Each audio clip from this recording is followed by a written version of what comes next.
to the live stream of the fourth round of the BTRDA Clubmans Rallycross Championship here at Blyton in Lincolnshire. And we can see some pre-records from earlier on with here we are with some of the buggies which have been growing in numbers in recent seasons, and of course a little bit of meddling and fettling and inevitable running repairs required by several of the teams. We don't want to see too much of that. We want to see the racing. This is Rich Moore's wonderful super modified Mercedes. And we've got tweaking and front drive stacks or something like that. Now, you join us at the state of affairs where we are currently running the first of our third heat races, which are, as you can see, the BMW Minis. We started just a few moments ago and had a red flag, unfortunately. I think it's Warren Salter, 777, who's parked out on the track, and for various very obvious reasons we can't run with a car out on track. There he is. I think what may have happened is he's picked up some tyres and moved those.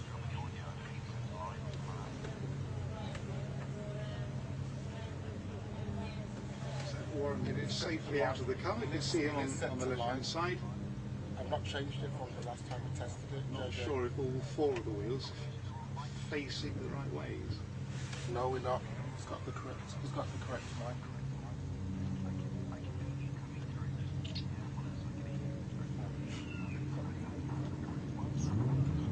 Now, situations like this, what happens is that the telehandler comes out to recover the broken down vehicle and take it back to the paddock, which is there in the distance beyond the crowd of spectators.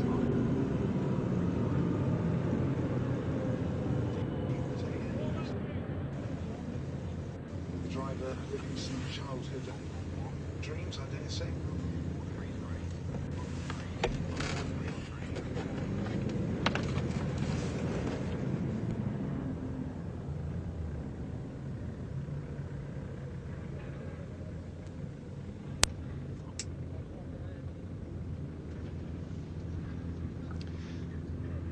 So here's the telehandler about to do his bits and recover Warren Salter, or at least his car, and take it back to the paddock, so that the racing can continue with as minimum of delay as possible, whilst retaining health and safety at all times.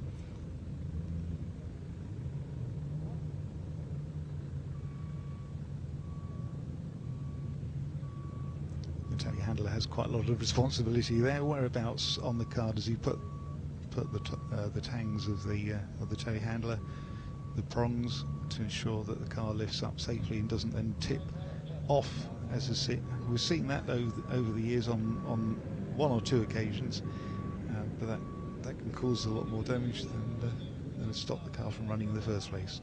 So it does look as though Warren has got a significant amount of toe out, where the front wheels are not facing the same way. Believe it or not, that car started off gleaming black first thing this morning.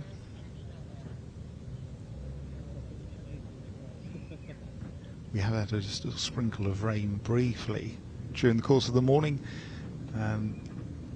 Weather conditions look a little bit more settled now, although of course the weather doesn't really matter at all to Rallycross, because we race in pretty much any weather.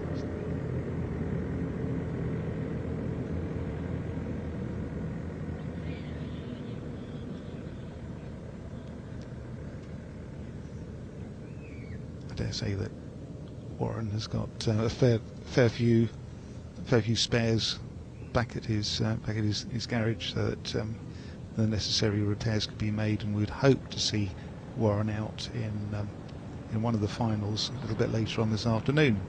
So we're going to run through in this third round of heats.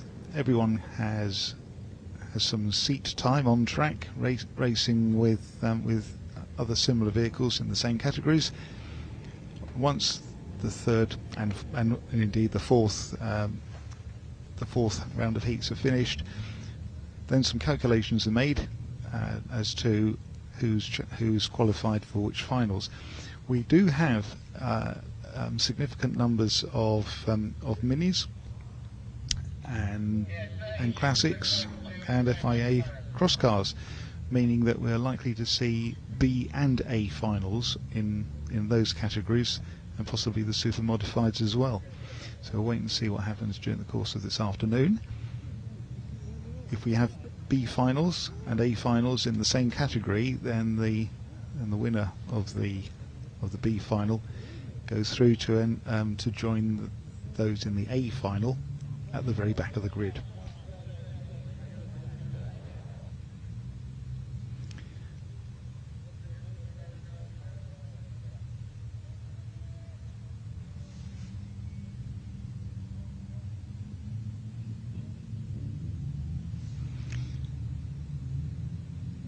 So that starting marshal has checked to make sure that those remaining on the grid are ready to go. Engine revs rise, and away we are. Hurtling into this first corner is a left-hander, or right as we're looking at it. Sharper than it looks. And there on our leader at this early stage is Dave Ellis, and in car number 4 with Alan Laidler right behind.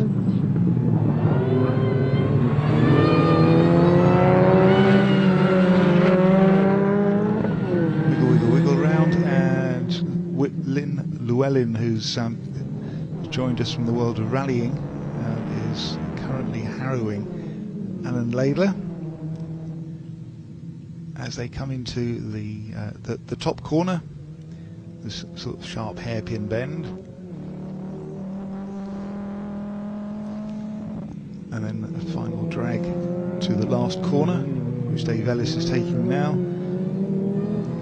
And that point there where Lynn Llewellyn was almost over-braking himself, that's where the checkered flag will appear in a few laps' time. Now each of these heats is over 4 laps. That's across each of the categories. They're all 4-lap heats. B finals are 5 laps, and the A finals for the fastest cars in each of the categories is over 6 laps. A bit of water then on the outside of the bend in the mud where the track has been watered by the Bowser over the course of the lunch break that we all enjoyed.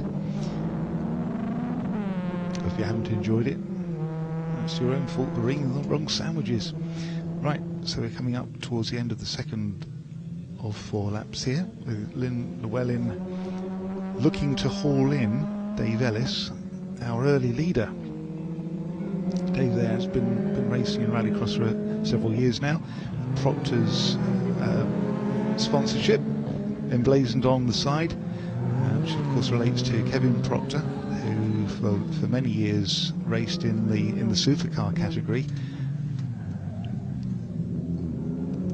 in the British Championship, and raced in Europe as well, as responsible for Proctor's coaches. And it's good to see that Kevin still has an involvement in our favourite sport, even if only at a distance by sponsoring Dave. So that gap has definitely closed up.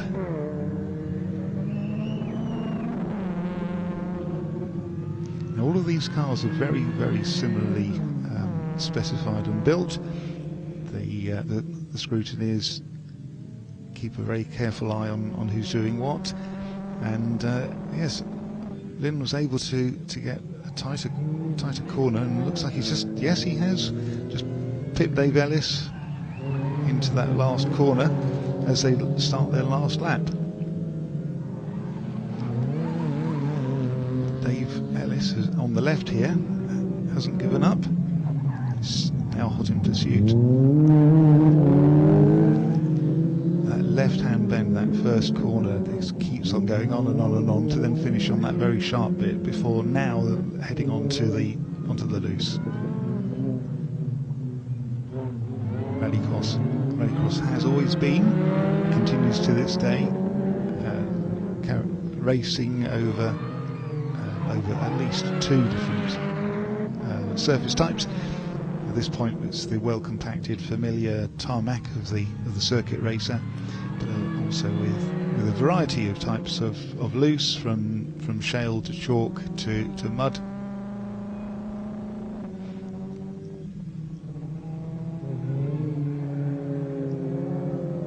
And here comes Len. There, at that point, he's taken the checkered flag, which you can just see about on the very left-hand side of your screen. And the red flag at the bottom left-hand side of the screen, that's at the entrance to the paddock.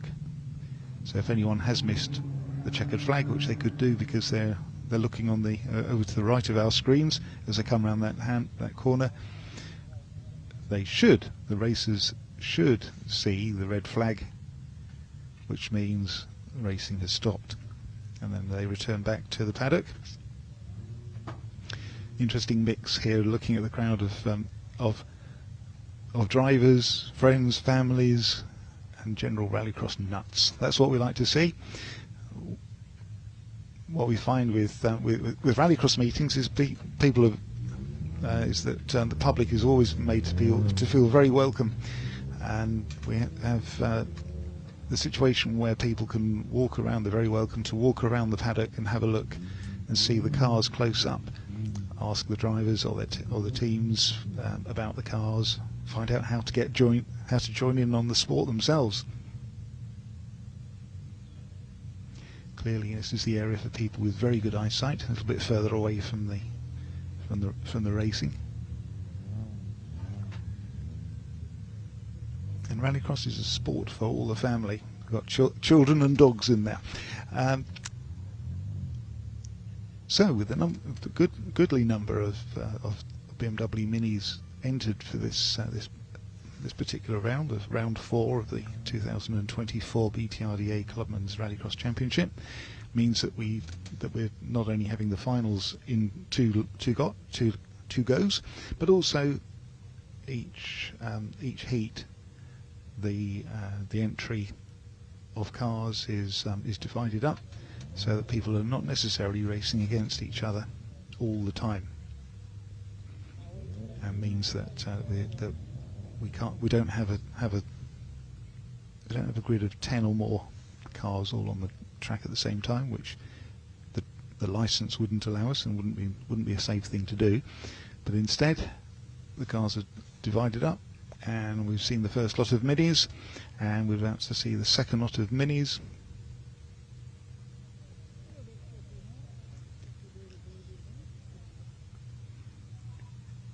Now that to me looks like David Bell waiting in the paddock.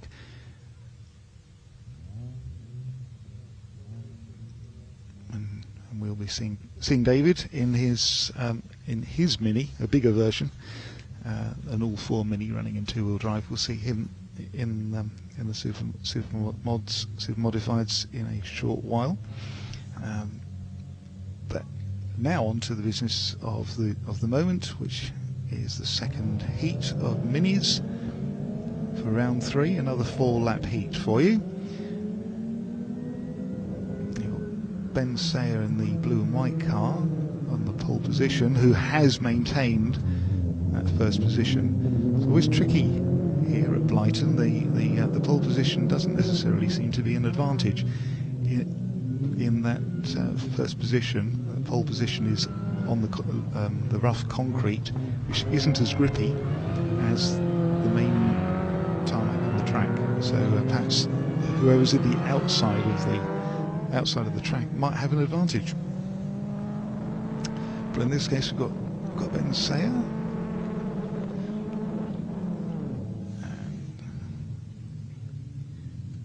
And 76 is Jonathan Upchurch.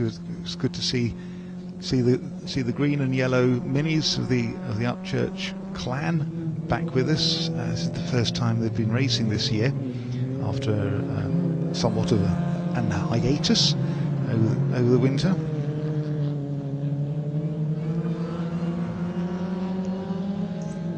And here Jonathan at the back of the screen there at the top is under the closer attentions of Mark Finch, who looks like he's got a bit of smoke and fire coming out the bottom of his car.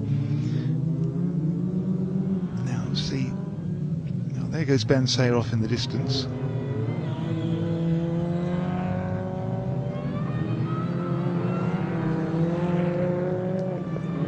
This is what we like to see, close racing.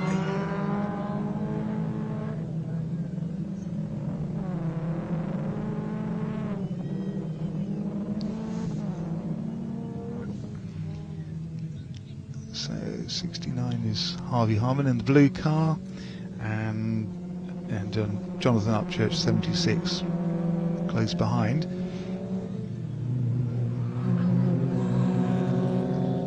And then the red car at the back of the field there, Mark Finch, is still smoking.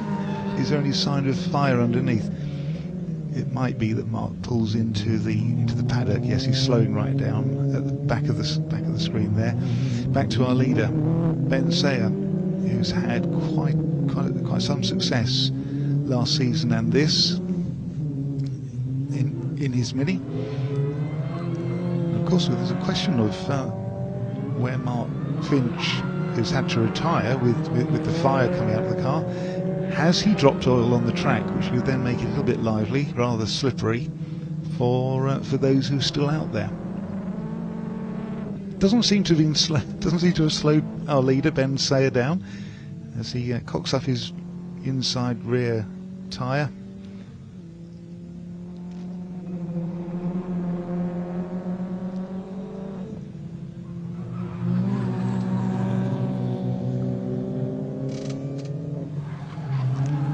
Here's Harvey Harman, Jonathan Upchurch.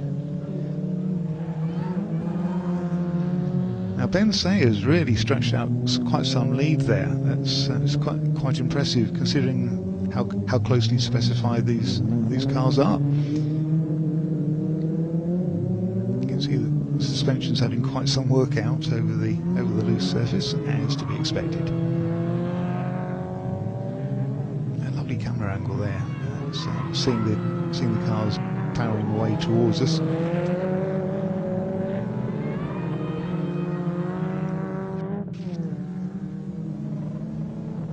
Now on we go. Ben Sayers now coming to the end of his third lap of the fourth in this particular heat. Hits the brakes, turns right to the position where the checker flag will be. We do seem to have gone the full distance. We've got the checker flag out, so apologies for that. I think everyone at this end, I think we all thought there was another lap. Right, so returning to paddock. There's Alfie Barnes seems to have picked up a little bit of bodywork damage. Hopefully that can be repaired. There's a tradition within Rallycross that repairs like that usually come down to some duct tape and some cable ties. And if you can't repair it with duct tape and cable ties, you're not using enough duct tape and cable ties. Keep on going.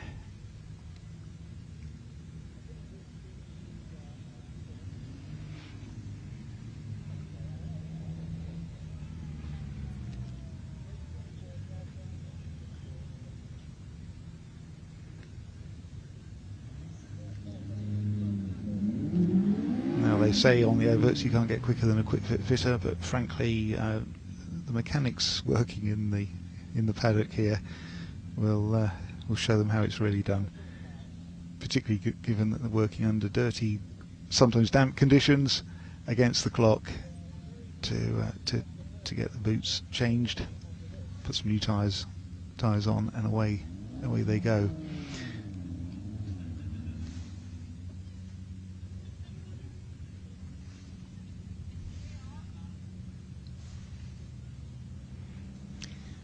Right, so our super modified contestants line up on the grid.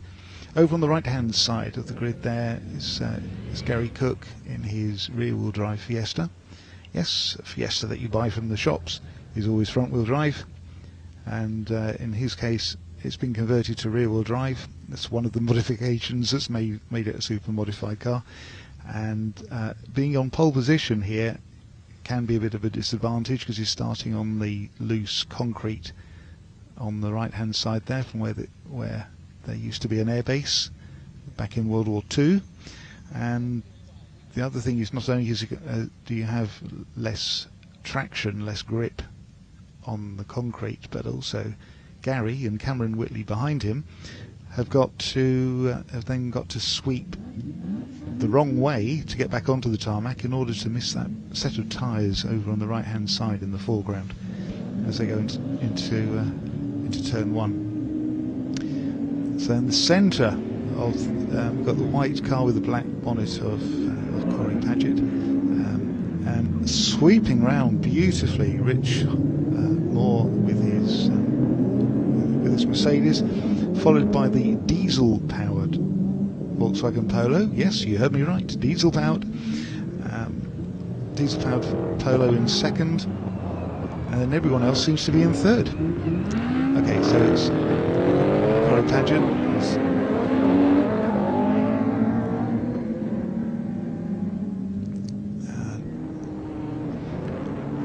So if to hear the sound of Rich Moore's car is just incredible. Beautiful V8. So they've got Corey Paget in third there in the white Citroen C2, which is a Super 1600 spec with a sequential gearbox, and right behind him is another 1600 with a sequential box, and that's the BMW Mini of Todd Crooks, and followed by our pole man Gary Cook right behind. Now battle. Oh, that was close with Corey Paget just holding position. I don't know whether they're going to last in that same order. They looks like they've gone wide any side of Corey.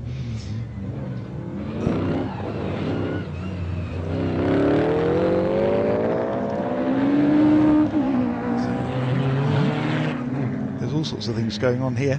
So let's try and get my head around it. We've got Rich Moore in the Mercedes in the lead. We've got Gary Cook in the second in his rear-wheel drive Fiesta, and there's Cameron Whitley in third in his diesel-powered Volkswagen Polo. So we seem to have lost a few contenders. Todd Crooks seems to have gone off the track, and it's not too surprising that given that we've got cars. There's a somewhat distraught Corey Paget, who's gone over some cones, and then off in the distance on the right hand side there is that Todd Crooks with his Mini.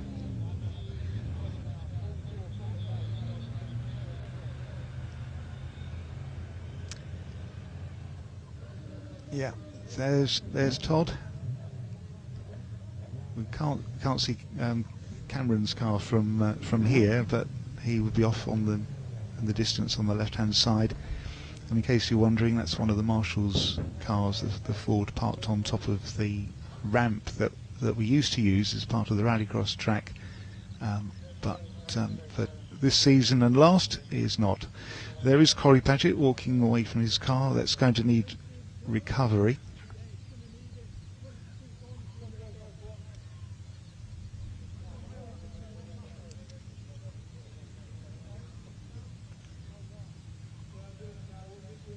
So I think Todd's being told, you can't park there.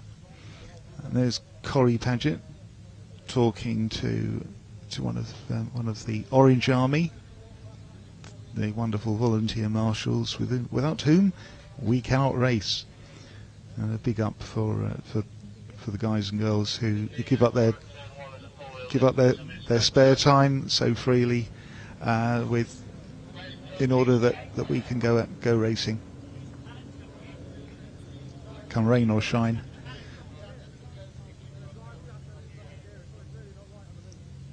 There might be a question as to whether or not Todd can be towed back, or whether the car needs to be lifted and taken back.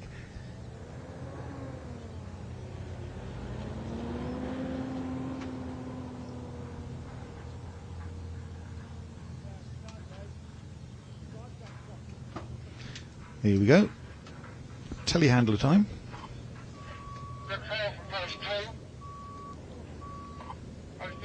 It's good that the telehandler can sort things out quickly and efficiently. It's just a shame that we have to rely on him. I'd much rather see cars out on track rather than the telehandler.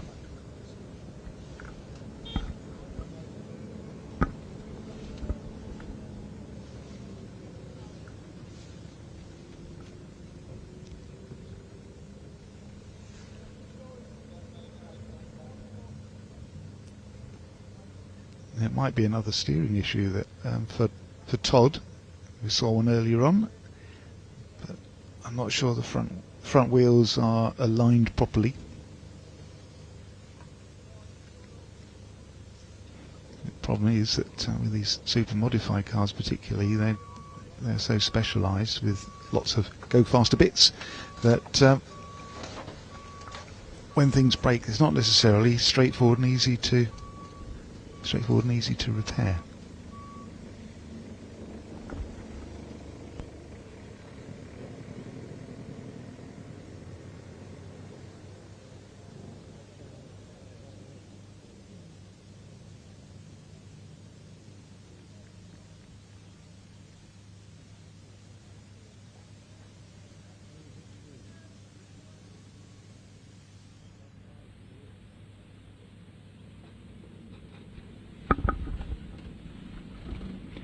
This is not how Todd Crooks was expecting to return back to the paddock, and we do hope that that Todd and indeed Corey, who we saw pulled over earlier on, will be able to rejoin us for some more rallycross action shortly. Now joining me is John Rook, who's able to provide us with a little bit of detail as to what's happened so far timing-wise earlier on this afternoon. John. Good afternoon, everyone. So we've got a quick gap in proceedings while we're removing Todd and Corey's car from the track. Just give everyone a quick update on Super Modified so far after the first two heats. So after the first two heats, we've got Corey Paget currently on his in first place in terms of qualifying, followed by David Bell and Phil Chicken, and then Todd Crooks is currently sat in fourth. Richard Moore's having a good day with the Mercedes, sat in fifth place after two heats, and then it's followed by Cameron Whitley, Darren Anderson after that, making his debut in Rallycross in the BMW. Brian Dukes returning to Rallycross after a number of seasons, is currently sat in sixth place, and then Gary Cook in seventh, had a DNF in heat number 2. That had a drive shaft issue, I believe, and then currently sat in eighth place, Steve Ratty with the MG. Unfortunately hasn't finished in the first two heats, I think with gearbox issues, and won't be starting the third heat. So that's where we stand with Super Modified at the moment. So going into these third heats, it looks like Corey Paget would potentially be on pole position for the final, but obviously with Corey now not finishing that third heat, I guess it could be all to play for the all important A-final grid. And then just moving on to some of the other categories. So if we move on to BMW Minis, so the BMW Minis at the moment, after two heats, Dave Ellis is currently sitting in potential pole position for the A-final. They've just finished their heat 3 races, just waiting for the results to come through. We've got Harvey Harmon sat in second. Alan Lader's had a really good day. He's currently sat in third place, followed by Gus Glass. Lynn Llewellyn, who had a drive shaft issue in the second heat, is currently sat in fifth place. And then Ben Sayre, Jonathan Upchurch, Mark Finch, Warren Salter, making his debut here at Blyton, or certainly his debut at the Blyton circuit in the BMW Mini. And then Harrison Barnes and Alfie Barnes. Alfie Barnes making his debut in Rallycross here today as well, finishing off the the 11 cars. So those 11 BMW Minis, they'll be the only category we have a B-final for today.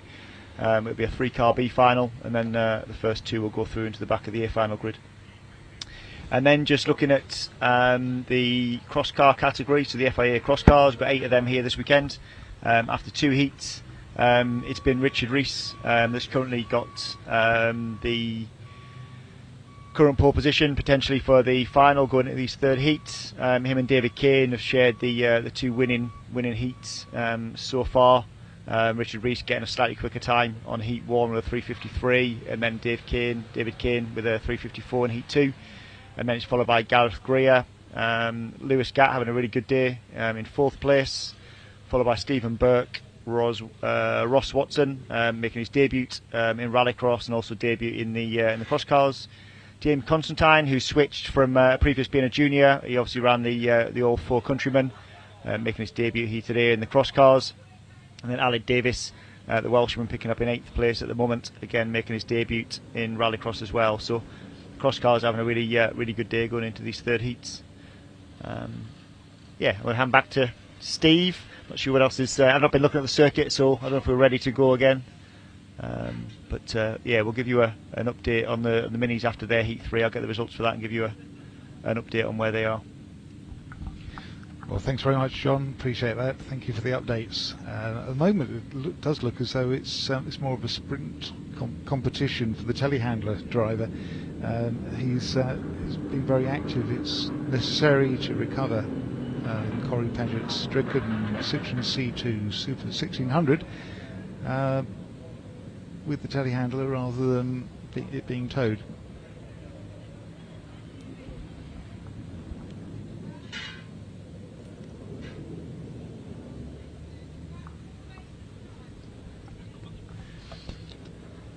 So I've got the Heat 1, Heat 2 results for Classic so far going into their 3rd heat. At the moment it's Jamie McBain. This is on potential pole position. He's had 2 heat wins so far in Heat 1, Heat 2. Closely followed by Alan Tapscott. Dan Swayland's having a good day with a 1600 Mark 1 Escort in 3rd place. Followed by Thomas Edmonds. David Martin making a return to Rallycross. Currently sat in 5th place with a 205. Adam Taylor making his debut in Rallycross with a 106, sat in 6th place. And then we've got Helen Crooks and then Ryan Stutchbury. Ryan Stutchbury didn't start Heat 2. There was a rerun of his heat race where his drive shaft broke, but he should be back out for the 3rd heat. So that's where we're at with the Classics. In terms of juniors, so the juniors after 2 heats, it's been Ty Ratton, Benjamin Bartlett so far that have shared the spoils. At the moment, Ty Ratton on the quickest time is currently sat on pole position for the final, subject to how Heat 3 goes. Elliot Fuster, on his 2nd ever time at Blyton, on his 4th Rallycross event, currently sat in 3rd place, followed by Teddy McPherson, and then Hayden Harris, the 5 cars so far. And then just finishing off finally with our MOT group production category. We've got Alex Fletcher that's currently had 2 heat wins and currently provisionally sat in pole position for the A-final, subject to what happens in heat 3. Closely followed by Martin Peters, Dan Griffiths in 3rd, who's having a great day. Neil Brooks making his debut in the Renault Clio in 4th place. And then Mark Henry sat in 5th, did a DNF in heat 2 with a gearbox issue. I think he'll end up missing heat 3, but potentially will start the final. Potentially seeing if some other drivers drop by the wayside. Hopefully he can pick up some more points than just starting in 5th. So that finishes where we're at with all the categories after heat 2. I can see that Corey Paget's car is now being cleared from the circuit, and then we'll end up getting the rerun underway of this the first of the super modified races in heat 3. We've got I can see we've got Gary Cook still on the grid with his Ford Fiesta ST. The Loughborough College lecturer, sponsored by Weira Tools. I think he's sitting on the front row there with Richard Moore, with that beautiful Mercedes SLK 4 litre, pushing out something around the 500, 550 brake horsepower mark. I had clutch issues down at Pembury back in April. Now resolved them close to this weekend, and so far, touch wood, is having a trouble-free day and certainly seems to have some good pace in that car. And then I think we did have a 3rd car that did come round, but I can't currently see that car on the grid at the moment. It was the VW Polo of Cameron Whitley but from the camera shot that I've got, I can't see him on the grid. So maybe Cameron, who I know was potentially involved in the contact with Corey going around into turn 1 and into turn 2, potentially has picked up some damage, I guess. So hopefully once marshals are all back on their posts, once we've got the tyres back in position, we can get this this rerun underway. Looks like it'll be a 2-horse race, and obviously these guys are probably chasing down a front row spot for the A-final, which will come up later this afternoon, which is where the all-important championship points will play out. Also at the event today, it'll come through in the second of the 2 races. Be the second of the C2s, driven by his dad's Phil Chicken. We'll have David Bell, who's driving the 2-wheel drive BMW Countryman, the All 4. Steve Ratio, as I said, is retired with gearbox issues. And again, those guys will be chasing a good heat result and a good time. Hopefully, again, trying to get onto that all-important front row for the A-final, which will come up later this afternoon.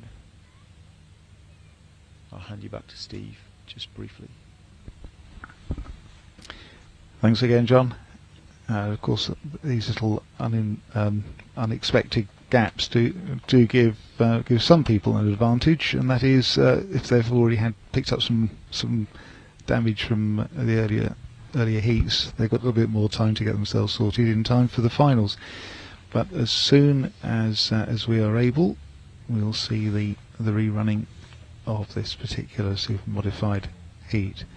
Here we have our starting marshal Chris Humphreys, who looks like he might be trying to sell roses for the ladies, but in fact he's just checking to make sure that everyone is ready, so that literally under starters orders, so that that when the starting lights go from red, that people are ready to race, and green is when they fire off into the distance. It looks potentially as though we only have 2 cars for this particular heat, which would mean, if that's the case, if that's all we've got left, then we'll be able to watch and listen to that glorious V8 in Rich Moore's Mercedes. John? Indeed, yeah. Now I was just checking the championship points there when you were talking, Steve. So obviously coming into this weekend, we have 3 rounds. So far, it's David Bell that's leading the super modified category. He's switched between the R53 BMW Mini and this All 4 Countryman. So yeah, currently he's leading the championship, only by 2 points, mind. And yeah, it's Cameron Whitley with the VW Polo that sat in second. Phil Chicken third. Richard Moore currently sat in 4th place, and then Steve Ratu sat in 5th. So that's currently the all-important SG haulage super modified overall category. And then if we look at the individual classes, so far in the 600cc class, you got Phil Chicken picking up top points. He got a 3-point gap over his son Corey. So hopefully Corey can fix the car and come back out for battling. I think we're ready to go. So I'll hand back to Steve. Thank you very much, John. You can see that our pole sitter on the right-hand side there, Gary Cook, with his Fiesta, didn't get quite the grip that Rich Hall in the thundering Mercedes was able to on the actual racing line itself. So we have a 2-car race. Don't worry about the numbers. It's feel the quality. Now, of course, this Mercedes is wonderful in a straight line, and handling is therefore an important thing to maintain the speed around the bends. The suspension and parts of the transmission have been designed by a certain Martin Skanker, who, if you've followed Rallycross for half as long as I have, you'll know that he's much regarded as Mr. Rallycross, having won the European Championship on 5, possibly 6 times, and made a real name for himself as quite an engineer and entertainer out on track. So Rich Hall's car starts the 2nd lap, and you see the nose diving under braking is quite spectacular. Although I'm not sure that rear wing is really going to make much of a difference. Now Gary Cook in 2nd there. sniffing at the heels of the Mercedes. I think we've got a classic tortoise and hare type race that the Mercedes can just accelerate away on the straights, but on the twistier, more technical parts of the track, the smaller, lighter Fiesta is able to pick up that distance and claw back onto the rear bumper of Rich Moore's car. Yeah, the Fiesta's a little bit more nimble on the tight, twisty bits, but as you say, Steve, the Mercedes puts the boot down going down the straight and uses all that 550 brake horsepower that's under the bonnet from that 4-litre V8 engine. As you say, a lot of suspension work done over the winter, some gearbox work with elite gearboxes, and the car certainly seems to be reliable, touch wood today. Yeah, as Steve says, it's only a 2-horse race, but from an event perspective, these guys in terms of time are racing against the cars that are going to be coming up in the second race. So although they're out on track and racing and having a race between themselves, they need to get the best times they possibly can between these two cars, and then I think be a grid of 5 that'll come up in the next race. So it's important that Richard keeps his foot down and hammer down, and that Gary obviously follows him round as closely as he can. Like I say, the intention here is trying to get onto the A-final front row, really. I'll hand back to you, Steve. Thanks, John. Yes, we've got Gary supported, as John's mentioned earlier on. Gary's lecturer at Loughborough College, along with his colleague Alex Fletcher, who we'll see out in a short while in the production class in his Honda, and Gary's supported by an absolutely well-packed team of learners from the college who are doing their motorsport course, of which an essential part is being hands-on in a motorsport environment. And here they are learning how to repair and replace, how to prep and fettle the cars before and during a meeting, and repairing them afterwards. And great hands-on experience. And Alex Fletcher was telling me earlier on how several of last year's learners are now working in the BTCC paddock with some very well-known teams. So there we are. That's Rich Moore winning, as we'd expected, but not by a great deal. Gary Cook showing how well developed that car is and how rapid he is as a driver. Indeed, as a past BTRDA overall champion, racing his MG ZR a few years back. As Rich Moore returns to the paddock, very long, thin paddock, which people are very welcome to come and visit. Pay your entry fee, come on in, see the activity on the circuit, and get to see the cars very close up.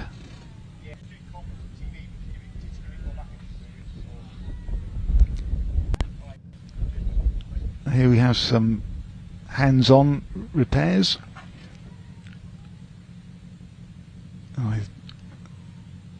I would think that's Todd Crook's BMW Mini that we saw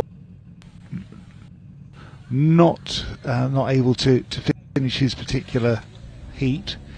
So there's some frantic working by the Todd Crook's motorsport team to get that car back on track, or back on circuit, I should say more accurately. And hopefully we'll be able to see Todd, beg your pardon. We'll see Todd out on track a little bit later. So we now have the second of our two super modified heats. On the right hand side is our current championship leader, David Bell, with what looks like an all-4 Mini, but in fact it's running in two-wheel drive format, so it's really a Mini Countryman. Joining him on the front row is Phil Chicken in the white car with the black grille, Citroen C2, and then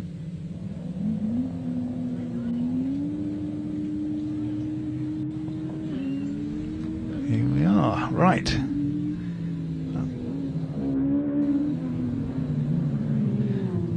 Now, one remarkable car in this group here is the red Audi TT, driven by Brian Dukes, who, after several years of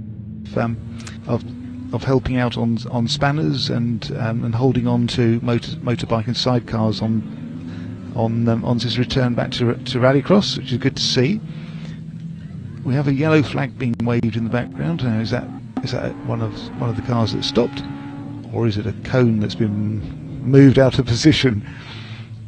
But so the battle of the two white cars for the time being. Got David Bell just out of shot. There he is, David Bell in the Mini Countryman, followed close behind by Phil Chicken, and then Brian Dukes.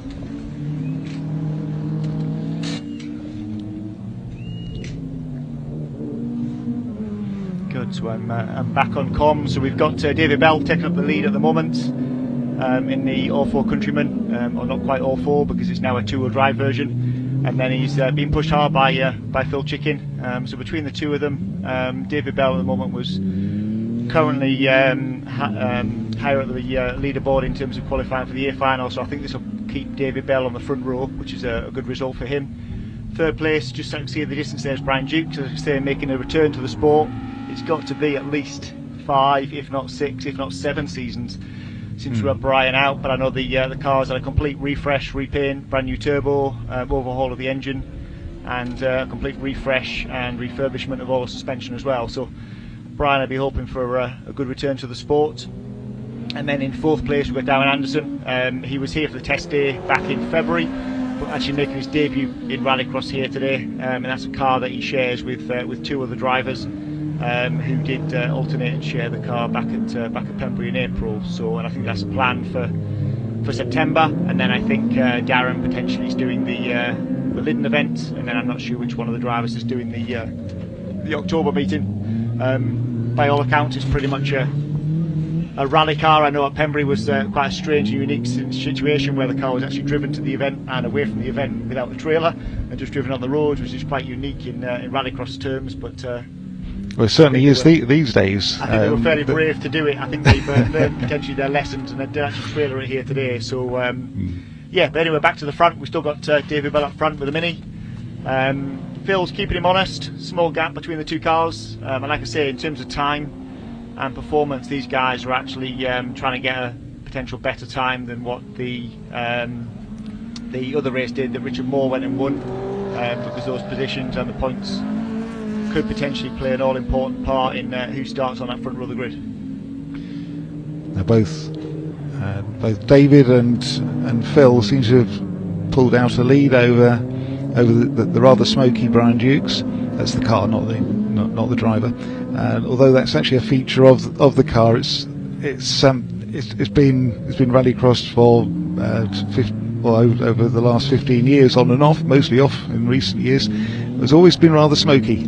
It's one of the features of the cars, but it's great to see it back again. And we'd been hoping as well that Michael Boak would have been able to bring his similar Audi TT back out on track too, but sadly that wasn't to be. Yeah, a little rumour says it'd be out for Lyddon in August. Should the little bees tell me this morning. So Richard Moore's overall time after 4 laps is 4:16.2, so that's the time that David Bell is aiming for.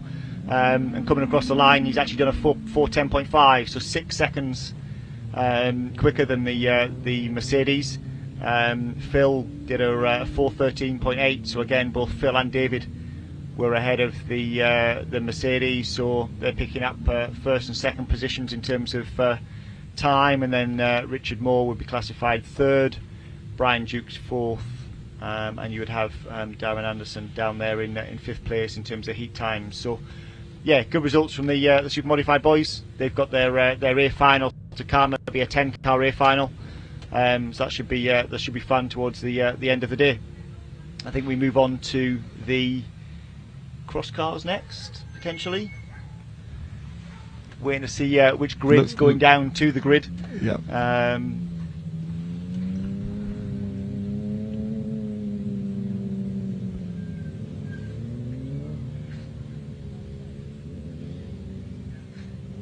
Yeah, so it's the FIA cross cars that are going to be out next, and the first grid. So we've got 8 cars here today. So yeah, two 4-car races. So let's see who we end up with on the grid for the first one. So first one on the front of the grid should be number 53. So Aled Davis. So it's his front row start and his debut event. We'll have 32, which will be Stephen Burke.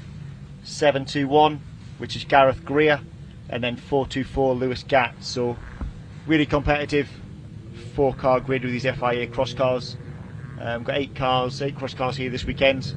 3 drivers making their debut, which is great news, and this class continues to grow. We've got 18 of these FIA cross cars now in the UK, and certainly once we go to the next event at Liddon Hill on Saturday, August the 17th, once we get these cross cars mixed in with the RX 150s from the Five Nations Championship, I think we'll be touching 20 vehicles, which would be some sight going into turn 1 and over the jump. And with more lined up to join in perhaps before the end of the year, or certainly for next season, they seem to have lifted off quite remarkably as a fairly cheap way, and I use the word cheap advisedly, because there's no such thing as cheap motorsport, but in motorsport terms, a fairly affordable way of getting into the sport and having really the lap times and performance of a 4-wheel drive supercar.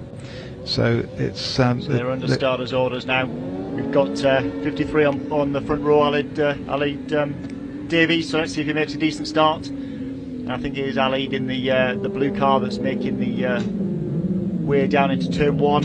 It was Gareth Greer that's overtaken him. Gareth Greer now goes into the lead. Aled's in second, Stephen Burke between second and third, and then Lewis Gatt picking up the 4th place at the back. So Stephen Burke now go around the outside of Aled Davies going into turns 2, 3 and 4, and now taking up second place. So we've got Gareth Greer at the front, Stephen Burke in second place.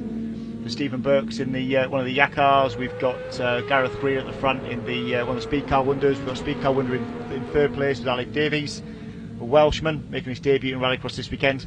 And then we've got the Lifeline TN5.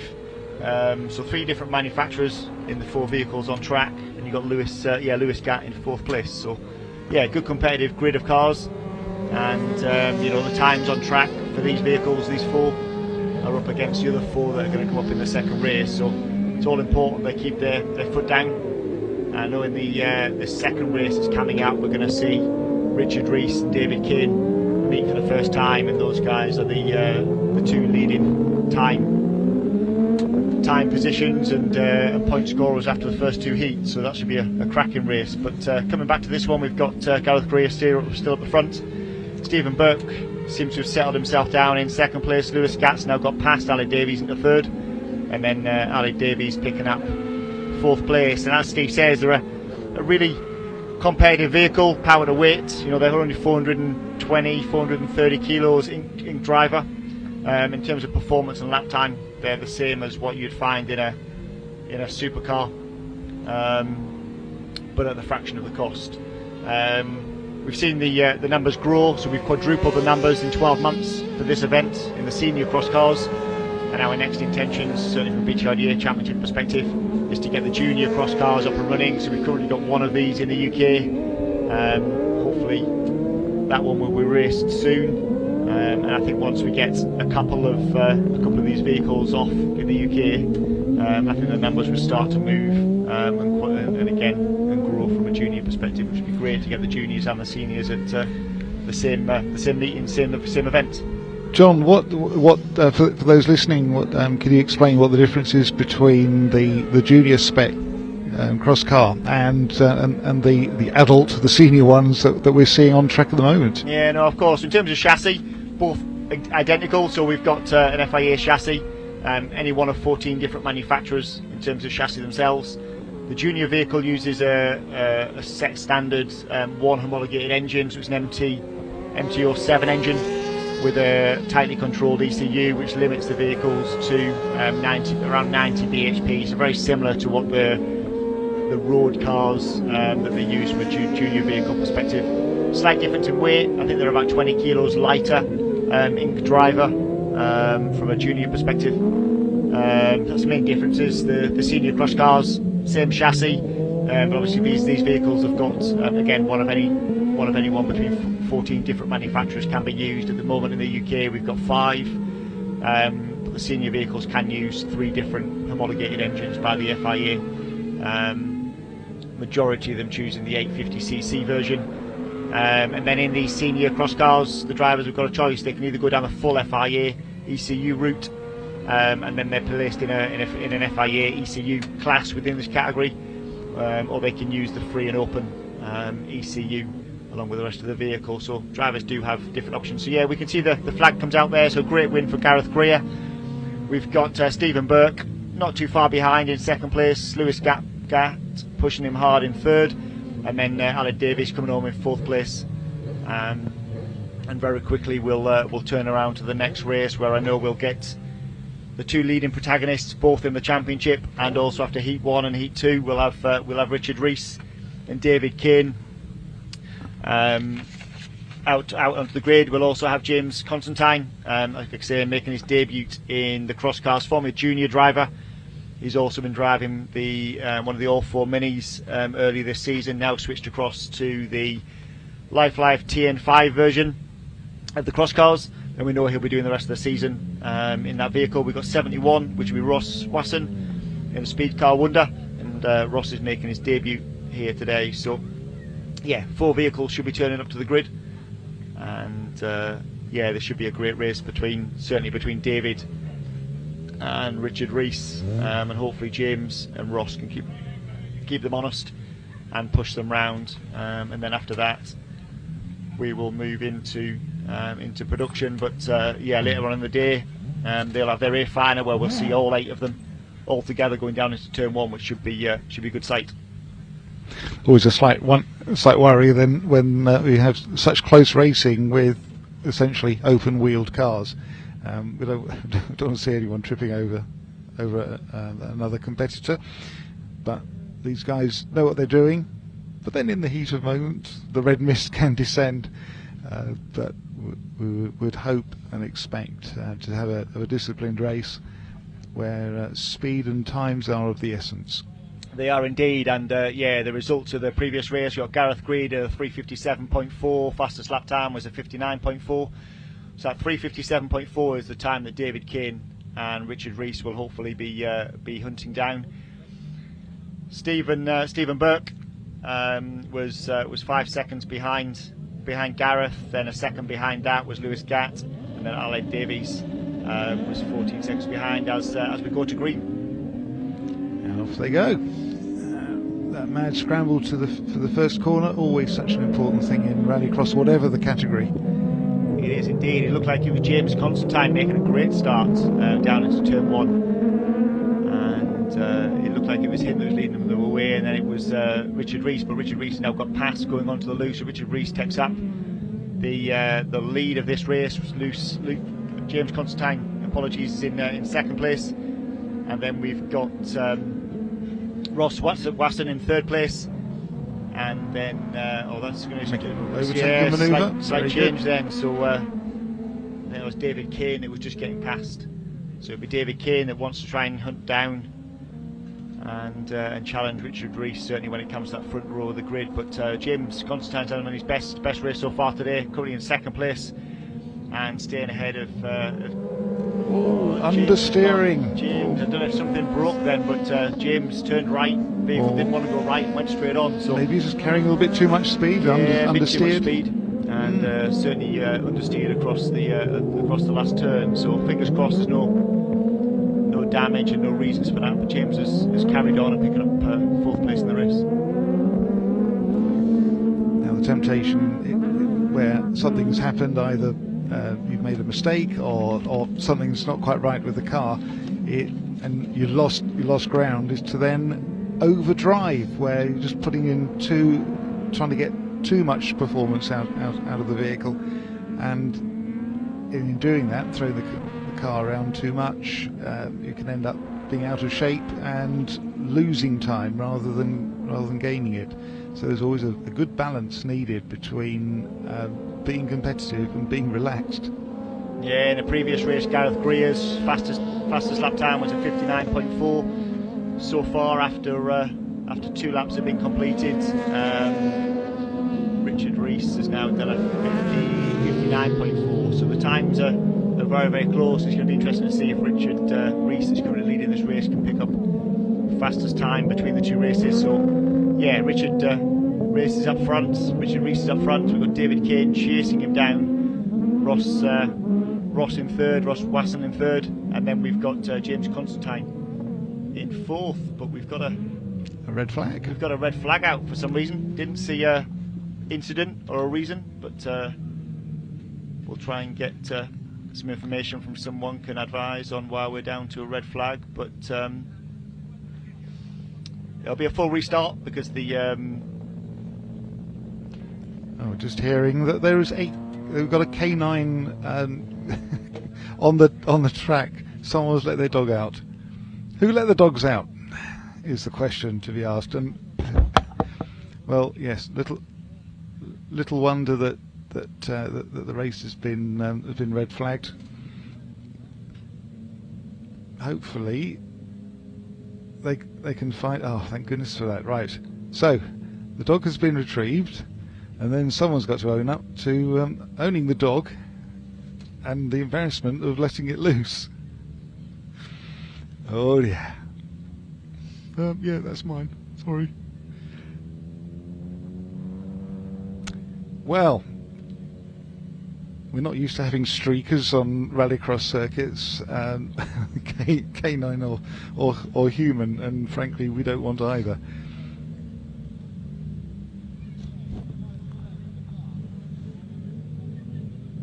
So James Constantine returning back to the start line, where our start line marshals will marshal our contestants into the original starting order. Yeah, I guess it'll give James a second crack of the whip, I guess, because he made such a good start and was chasing Richard Rees round lap 1, and it was only when he ran wide and understeered going into the final turn that there was an issue and dropped down to the 4th place. So yeah, hopefully it'll make him Wasson's car. Yeah, it should give him a good opportunity to make another cracking start, and hopefully he can try and lead down into turn 1, because it's James that does start from pole position. He's got Ross Wasson next to him, and then I think also on the road, front row, we've got Richard Rees. So let's see what happens when we get the restart and we go down into turn 1. The question, of course, at this point in the proceedings is where they've already raced the best part of 3/4 of the race, and they're not carrying around any more fuel than they absolutely have to. Will they have enough fuel to race the full length of the rerun? Yeah, fingers crossed. The cross cars, albeit have got a fairly small tank, generally carry enough fuel for at least 2 runs, so they should be fairly safe. They'd only done 2.5 laps at that point. Thankfully, the canine offender has been rescued from the circuit, so we're about to go to green. Rescued, let's see but what not happens. muzzled. Yeah. Let's see what happens going down to turn 1. James Constantine again makes a cracking start. It looks like he's going to lead into turn 1. Rees taking an interesting manoeuvre on the outside. Into second place. And then, unfortunately for us, with two pink vehicles, until we see some numbers. I think that's David Kane going around the outside of Ross Wasson, so we'll see if it is him that slots into 3rd place. But up front, possibly not just. So Richard Rees goes around the outside of James, manoeuvre. and then David Kane also gets involved and goes down the inside of James. So James has gone from hero to zero in space in one chicane. So yeah, David Kane's now up in the 2nd place. It's certainly a much better start for him in the rerun than it was in the first attempt. Maybe it was his dog.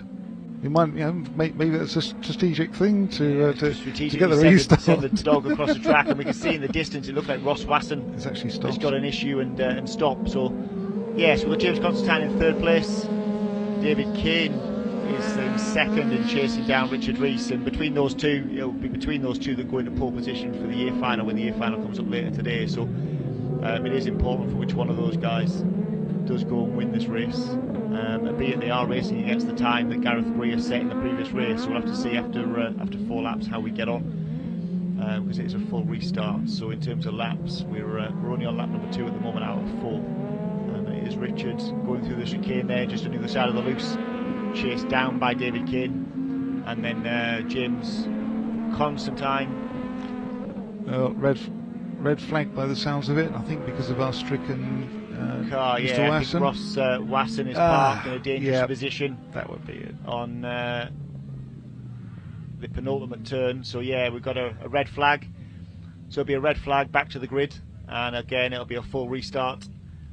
So these guys, fortunately, have got 3 strikes of the whip, as you say. But to your point, Have hopefully they they've got enough juice? enough fuel, hopefully, and we can see Ross. Being so Hopefully light, Ross hasn't run out of fuel. being so light that surely the fuel economy must be fantastic. No, it wouldn't be at all. We're not looking at fuel economy. It's not Formula One. No, definitely not. Definitely not. But maybe Ross has run out of fuel.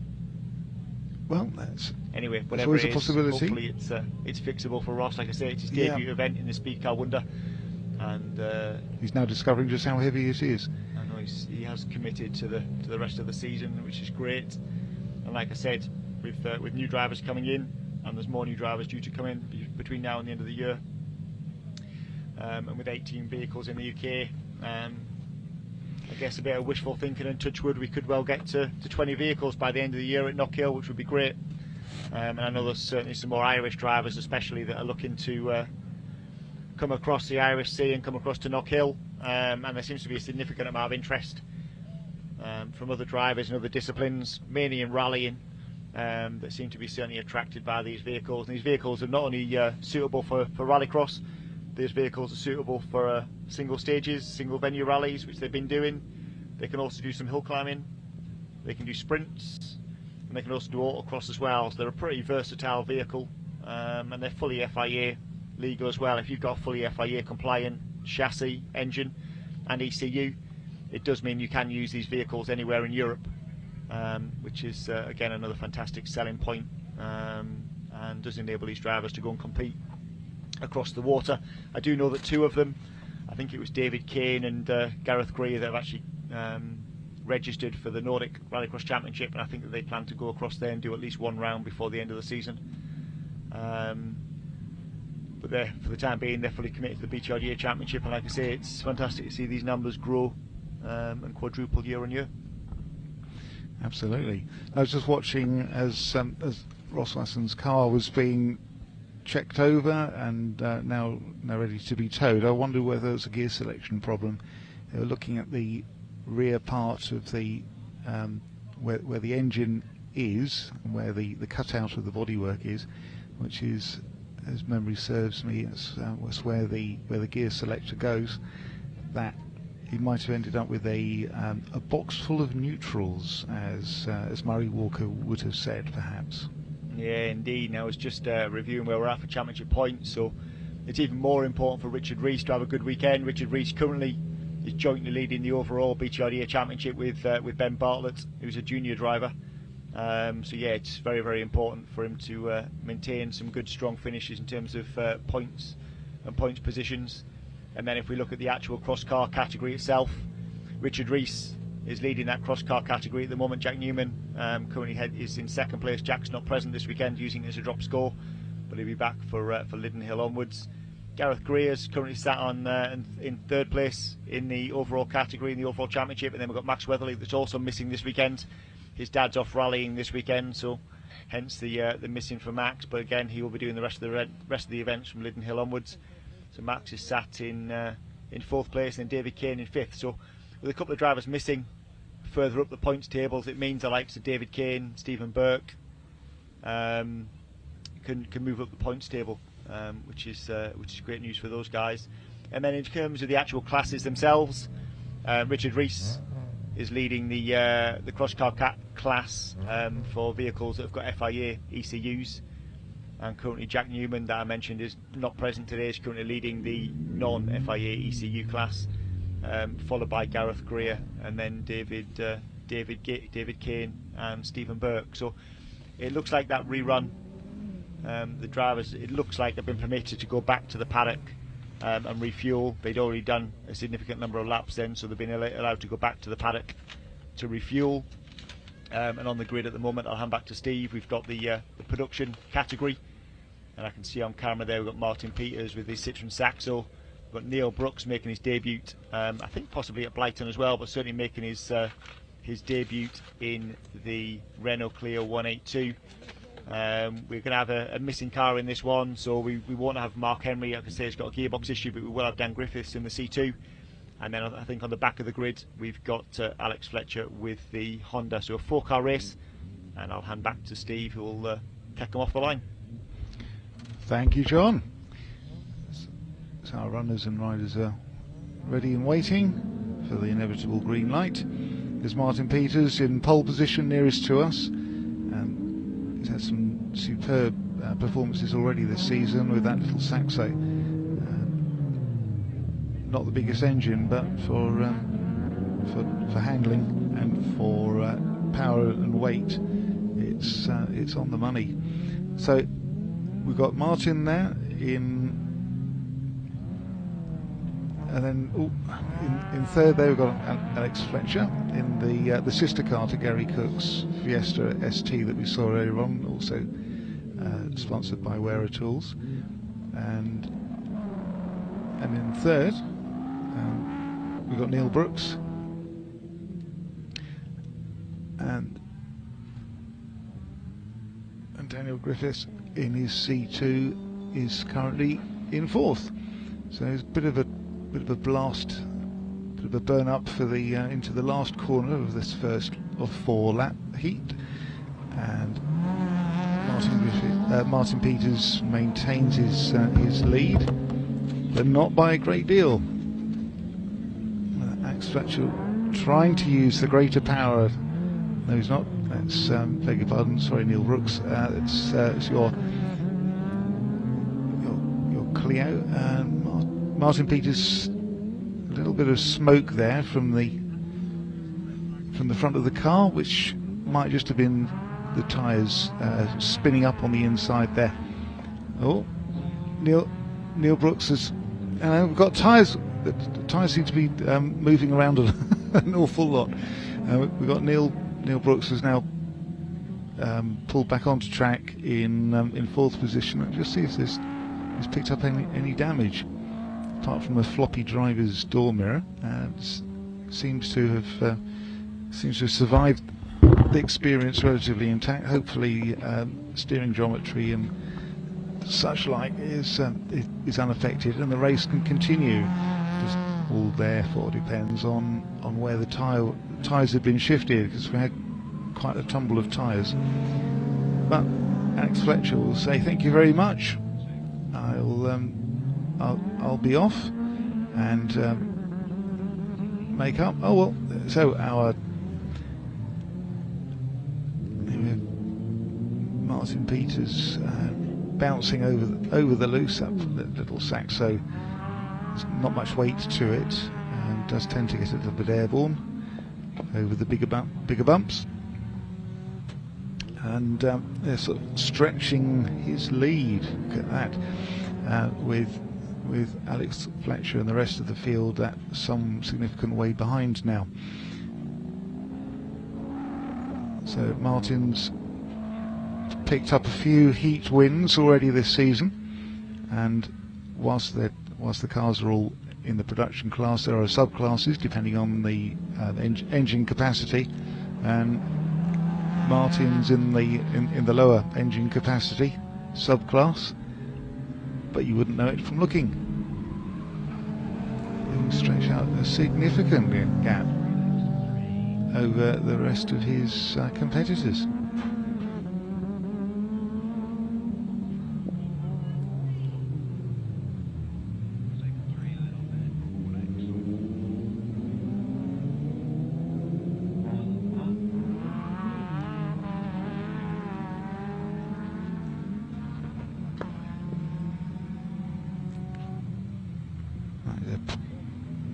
Pulling ever further away. Now this sort of part of the race, the important thing is to keep concentrating. Once he's not under any direct competition from the rest of the field, it'll be all too easy to to be a bit lax and take a corner incorrectly, pick up a tyre on the inside and end up on your roof. But thankfully, Martin Peters takes the lead, takes the win, and returns back to the relative safety of the paddock. Meanwhile, Alex Fletcher has come in second, and despite what looked earlier on as a possible end of the story for Neil Brooks, he was able to finish in fourth, with Daniel Griffiths in third. And in the usual way of these things, I believe we're going to see a little rerun of Neil Brooks getting a little bit out of shape. Yeah, there he goes. Bashed, bit of oversteer, and at the same time, we had some more tyres being moved about by Daniel Griffiths. So before the next race can start, it's all about getting the tyres into their required positions, which is a mixture of manpower and perhaps telehandler power.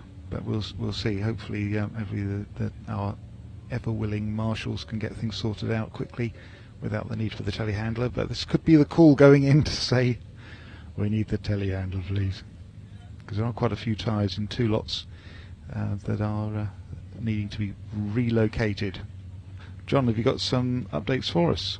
Yeah, so we've got the two classic races coming up next, and then after that we will have the rerun of the cross car second race that was red flagged on 2 occasions. Those guys were allowed to go back to refuel, and also their brakes apparently were extremely hot, so they didn't have any brakes, so they were allowed on safety grounds to go back and refuel, and then also to cool the brakes down. So coming onto the grid now, we've got the first of the 2 classic races. Ryan Stutsbury making his return to Rallycross after a couple of seasons off, on pole position with the Peugeot 205. We've got Adam Taylor on the outside of the front row in the 579 vehicle in his Peugeot 106, making his debut in Rallycross.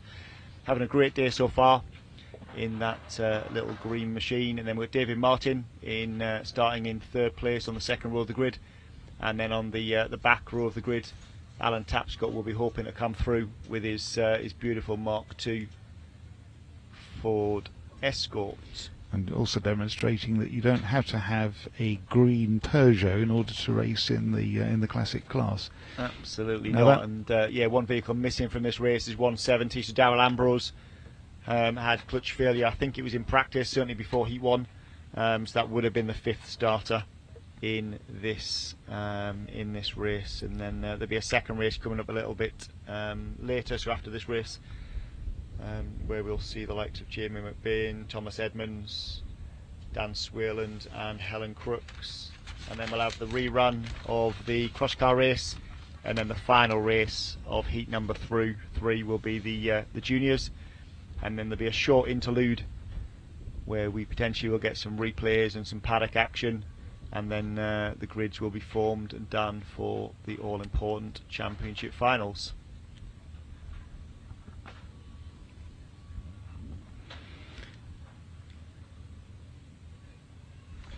I do feel for Darrell Ambrose.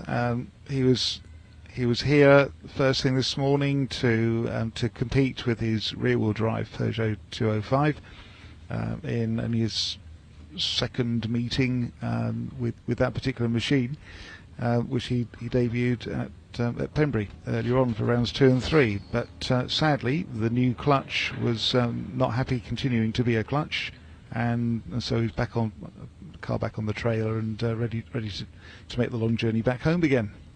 Yeah, I was just looking through where we're at in terms of championship coming into this event. So Jamie McBain's currently leading the Melius Classic overall category. He's got a decent lead. I say a decent lead, it's 4 points over Alan Tapscott. Mark Jones is not present this weekend. I think he's using it as his drop score in 3rd place. Dan Swayland's in 4th, so a good result from Dan will probably move Dan up to 3rd place in the championship, which is a tremendous result for Dan. But currently in 5th place, Thomas Edmonds, followed by Helen Crooks, and then Darrell Ambrose that had a rear diff failure down at Pembrey and now has clutch failure here, so I know he plans to return from Lydden Hill onwards. And if we briefly look at the classes, you've got Dan Swirland picking up the overall lead in the 1600cc class at the moment from Helen Crooks. In the up to 2100cc class, Jamie McBain's leading that from Alan Topscott, Thomas Edmonds and Darrell Ambrose. And then in the over 2101cc, the top class in classics, Mark Jones, not present today, using as a drop score, is currently leading that class. So yeah, we're just finishing off some of the circuit remedial works to get the tyres back into place, using a bit of manpower and using the telehandler, and then we'll be underway. Jamie McBain currently, after the first 2 heats, looks like he's going to be on pole position for the all-important A-final, which will come up later on.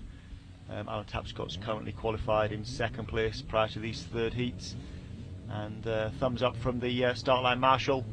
Drivers will be looking for the green lights, and then Tapscott will be looking to come through from the back row of the grid, and Ryan Stutchby will make a good start. So as they go down into turn 1, it is indeed Ryan Stutchby that makes a good start, but Alan Tapscott's come round from the back of the grid, slots into 2nd place. In fact, it's Dave Martin that picks up the lead going into turn 1. I know Ryan retired from heat 2 with a drive shaft breakage and CV joint issue, so hopefully that's solved itself, and this enables Ryan to get a decent time. But at the moment it's Dave Martin again coming back after a couple of seasons off. He's dipped in and dipped out. Normally he's getting his hands dirty mechanicking for the likes of Jamie McBain that picks up the lead. Alan Tapscott with a Mark II escort in 2nd place.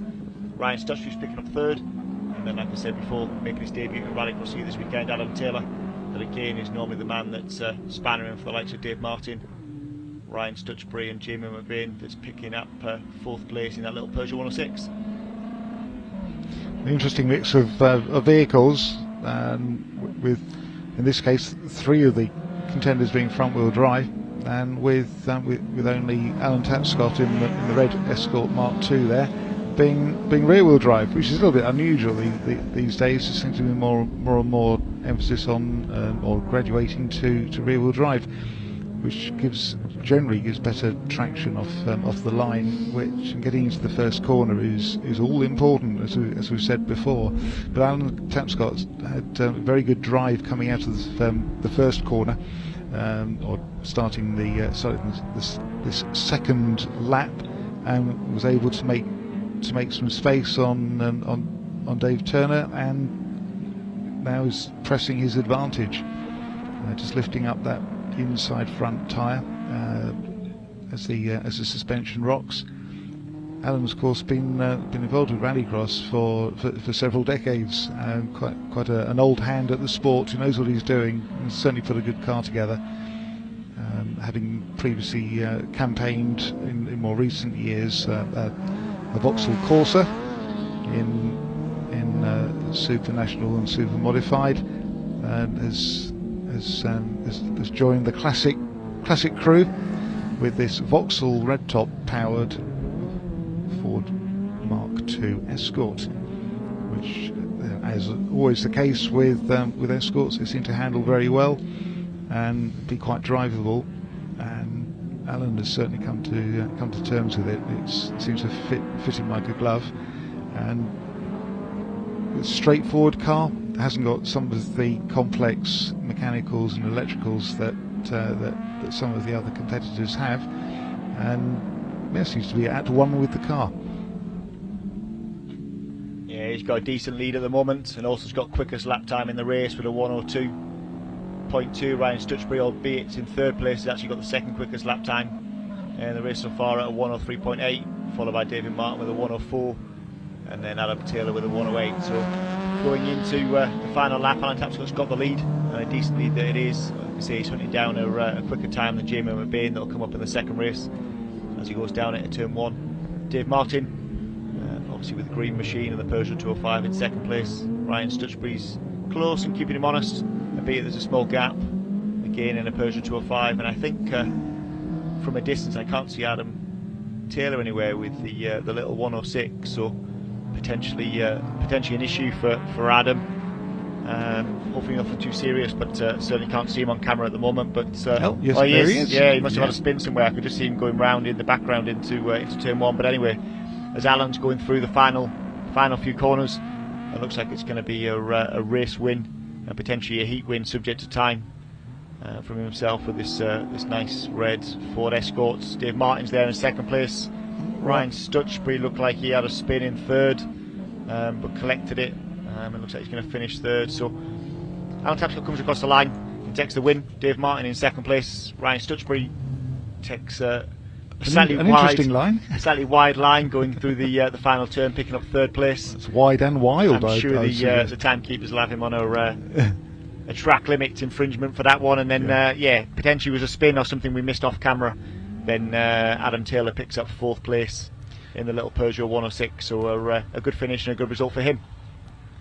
Well, it may be that Adam, with it being a lower powered, smaller engine car, and with its relative lack of experience, wasn't able to laugh at the same rate as everyone else. But kudos to him. Well done for being there racing and being part of the sport. Excellent stuff. And I'm wondering as well whether the problem that Ryan Stutchbury had earlier on today with the drive shafts and CV joints may have been related to an issue that he'd had in the first round of heats when he decided to single-handedly try and do a telehandler job and move a load of tyres. That may have caused damage, which showed itself with the problems that he had in the second round of heats. So it's good that Ryan was able to get a heat together, albeit with that spin or half spin on the last lap. So we now have a touch of deja vu as we return to a previous race that we saw earlier on twice, and unfortunately each time with less competitors. But here we are with the cross carts from earlier on, their third time out. Let's see how we get on.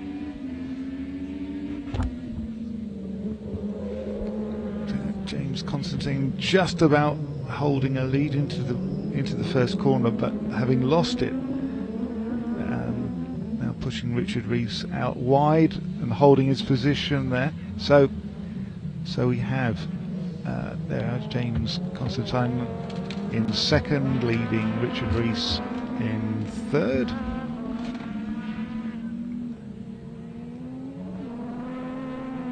See the suspension working ever so hard on these cars with everything being open and visible.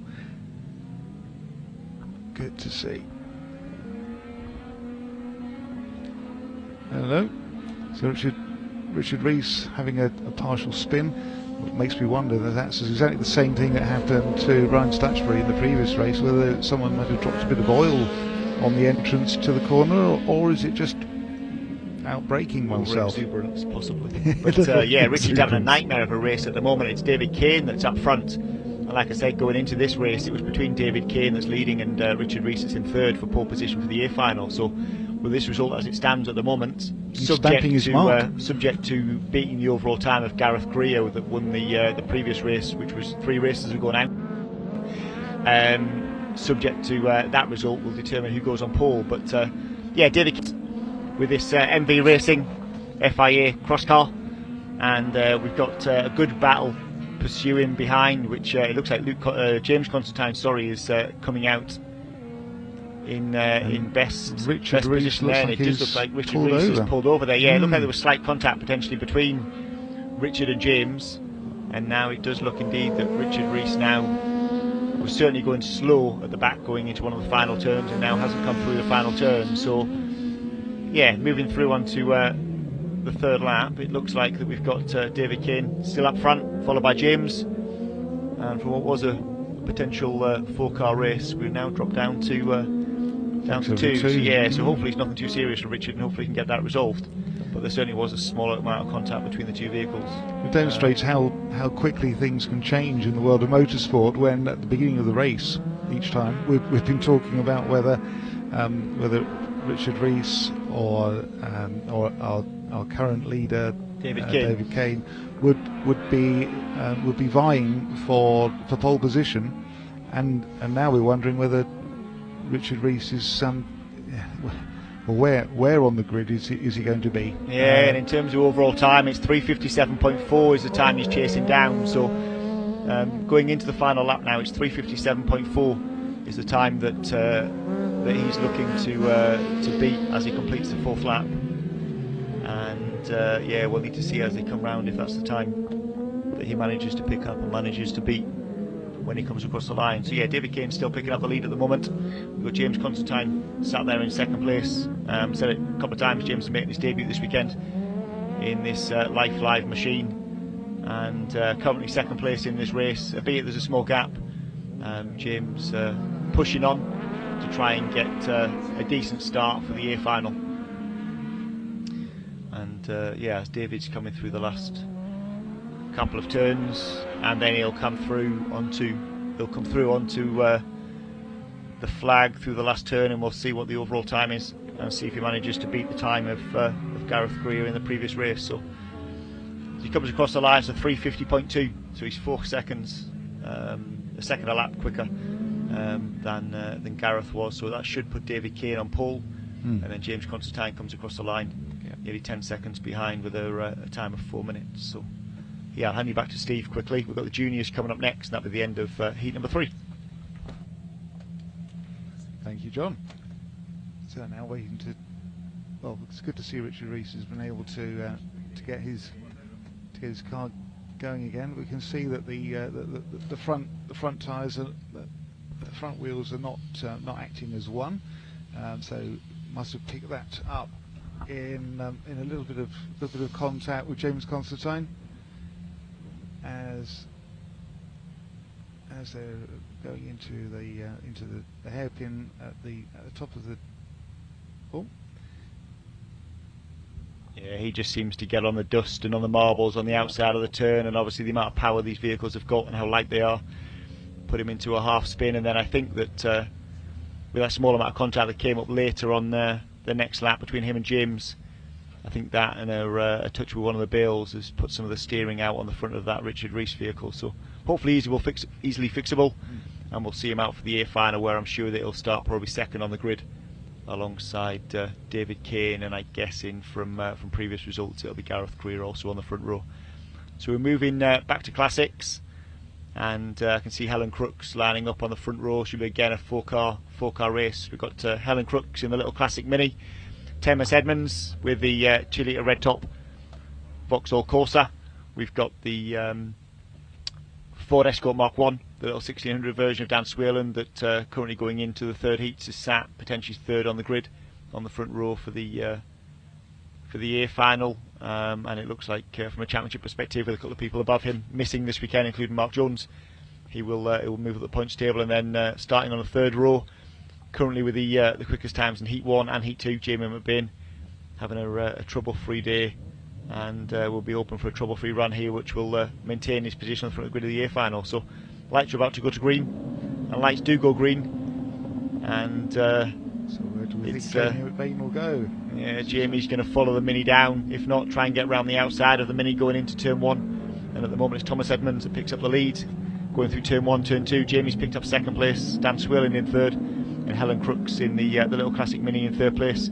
Thomas Edmonds goes slightly wide but still manages to pull through onto the loose in the lead, and yeah, he'll be looking for a good run, ideally hoping to get on the front row and join the likes of Jamie McBain and Alan Tapscott on the front row of the A-final. I know Thomas Edmonds had issues with gearboxes during the year, which has prevented him having full pace, but he's certainly having a good day today, and currently leading the driver that's done so well in Heats 1 and Heat 2. Yeah, great battle, but it looks like Jamie's trim's trying to go up the inside of Thomas going into one of the final turns. Thomas, did I speak too soon? Thomas slowed up certainly, going on the marbles on the outside. And Dan Swayland now picks up second place with the little Escort, little 600cc Escort, and then in third place should be Thomas Edmonds. Albeit now there's a significant gap, so I do wonder if Thomas has now stopped. Must be a mechanical problem with Thomas. Yes, he's pulled off, and the next car on the track is Helen Crooks in her Mini. Helen's come through there in third place, the little classic Mini. So yeah, curse the commentator, Steve. Maybe I should keep my mouth shut when it comes down to drivers. It does make commentating difficult doing that, John. It does, yeah. Next time I won't say somebody's had a good day, I don't think. But yeah, going back out front, going through the loose, we've got Jamie McBain in this green and black Peugeot 205, currently leading the Melius Limited overall category for classics. Of course, after 3 rounds. You could say it's a bit of an inside job because, of course, Jamie McBain is Mr. Melius anyway. So he may be awarding himself a trophy at the end of the season if he carries on at this rate. Yeah, But he'll have to present it. Plenty of his competitors will be trying to stop that from happening. Yeah, definitely. So as they go on to lap number 3, Jamie's still at the front. To be fair, Dan's keeping him honest. Oh yes. And that gap isn't particularly large, and then yeah, there is a bit of a gap then between those two more highly tuned and highly performed cars, between those two and the little Mini of Helen Crooks in 3rd place. And like we say, we didn't see Thomas Edmonds after lap 1, so he's either retired back to the paddock or he's on circuit somewhere. And hopefully it's nothing too serious. Hopefully not the gearbox gremlins that I spoke about from previous events, and hopefully Thomas can get back out for the A-final. Indeed. As we mentioned previously, we already lost Daryl Ambrose today from this category with a clutch issue. But when we come to the A-final, it'll be the first time that we do see 7 cars all out on track and going down into turn 1. I know the likes of Jamie McBain, hopefully Thomas Edmonds, Dan Swayland and Alan Tapscott will be the ones leading down into turn 1. And then providing Ryan Stutchbury and Dave Martin are running and their cars are in full fettled and working order, then they'll certainly be looking to challenge for top honours as Jamie moves on to the final lap. Closely headed by Dan Swayland, and then, like I say, Helen Crooks currently in 3rd place with Classic Mini. I dare say that Dan Swayland with his Mark 1 Escort would be quite happy that he would not be looking to get pole position for the final, because having been in pole for that, or in the position immediately behind pole for the start of this race, he didn't have a very good start, with perhaps partly because one tyre was on the concrete and the other tyre was on the more grippy.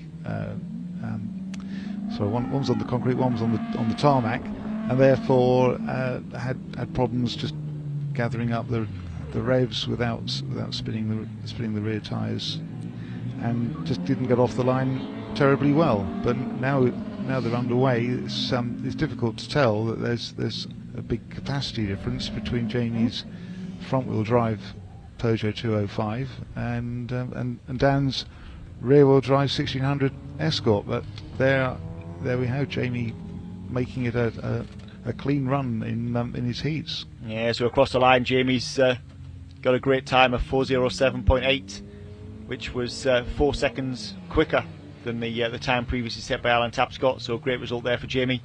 Dan Swayland also was quicker than Alan Tapscott from the previous race, so Dan coming across the line in a 4:08. And then Helen Crooks is just coming through the final few turns, and Helen will come across the line to finish in 3rd place.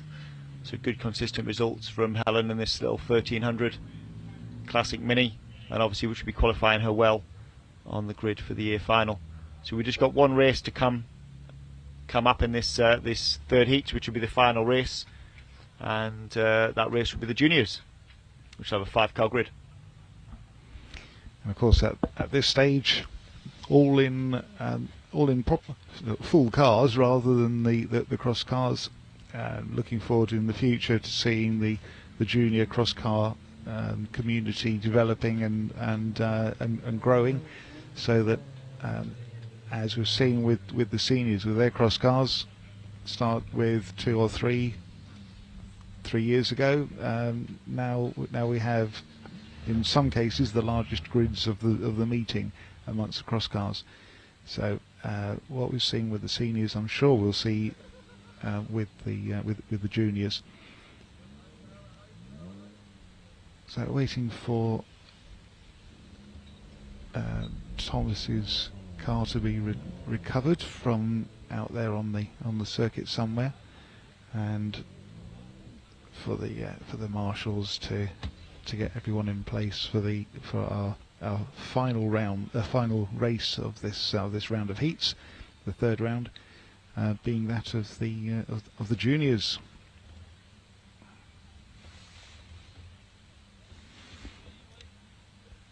So for the juniors, we've got number 119 Teddy McPherson, 244 Ty Ratton, 444 Benjamin Bartlett, 707 Elliot Fuster, and 999 Hayden Harris.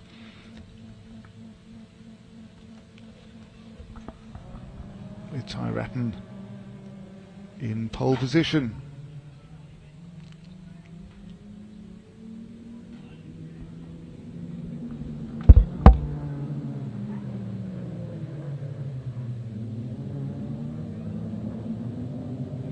Right, so Ty Ratton has secured his position at the front of this field with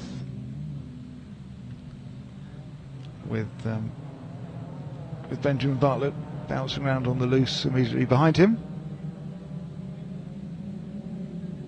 So these cars are all identical 1300cc Suzuki Swifts.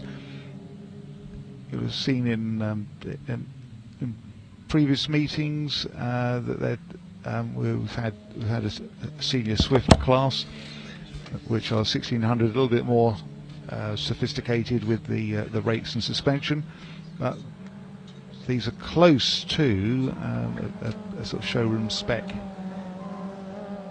with roll cage and other safety equipment thrown in as well.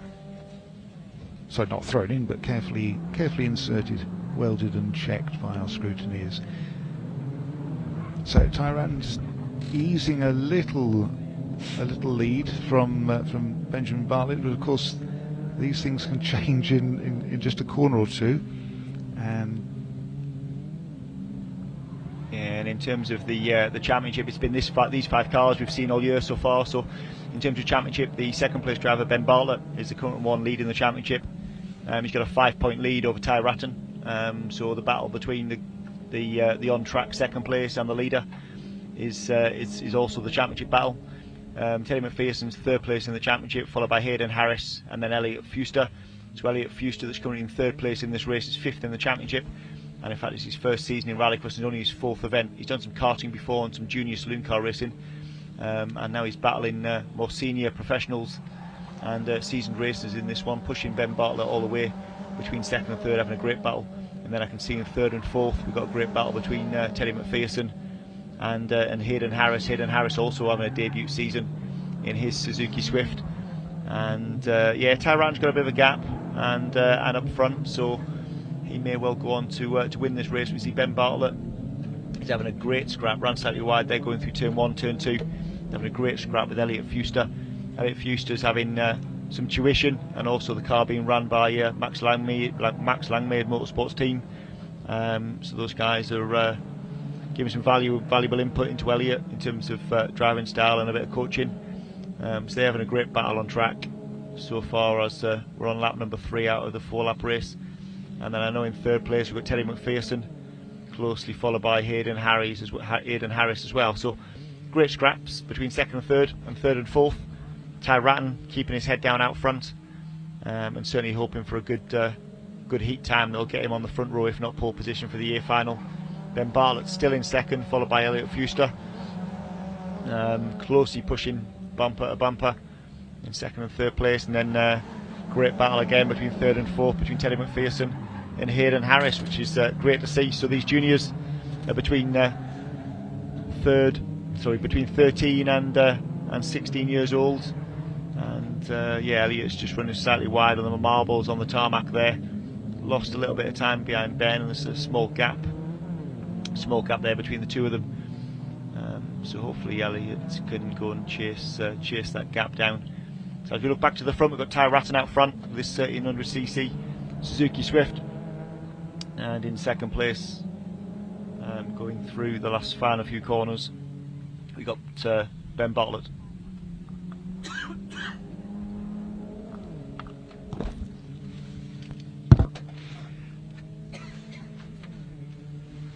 That's coming into the final corner.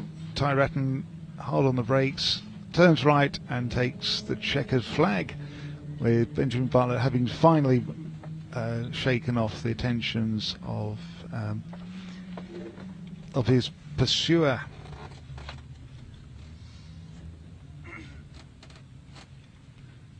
So that wraps up our proceedings for the third round of heats. This afternoon's meeting, the BTRDA Clubmans Rallycross Championship, round 4. And our first final will be the BMW Minis, which we can look forward to 2 lots of finals, and they'll be separated by the rest of the proceedings. So we've got the B-final for the Minis. Will be over 5 laps. All of the any B-final will be over 5 laps, but this one is over 5 laps. And then we go to our A-finals, which are 6 laps. The BMW Minis will be the last of the scheduled finals, and that will be over 6 laps. So we've got the B-final coming up shortly, with a gap, a nice long gap, so that our first and second positions in the B-final will then come back to win, to compete in the A-final at the back of that grid.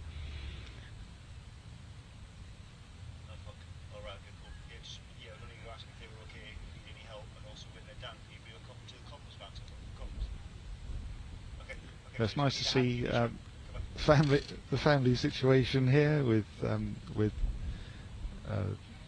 fans, supporters, members of the families of racers here, and some members of the public.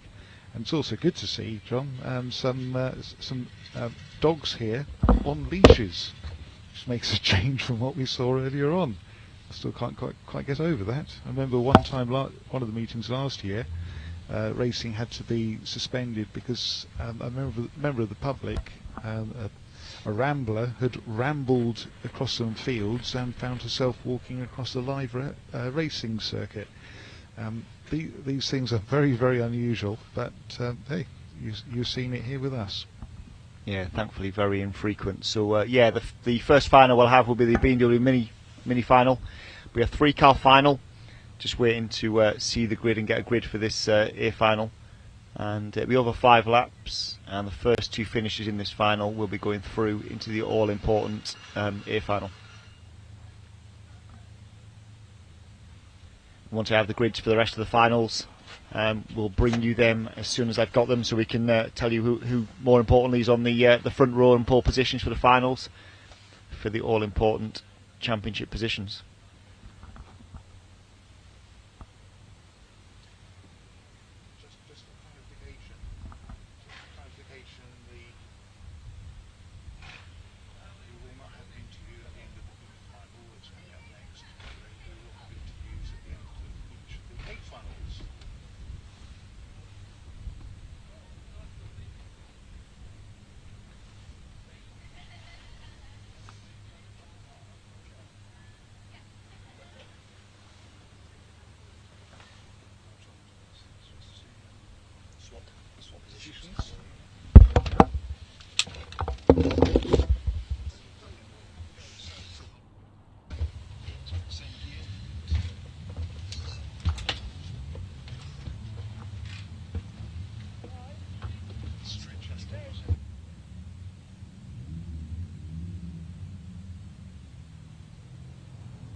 So I can see the cars going down to the grid for this BMW Mini B-final.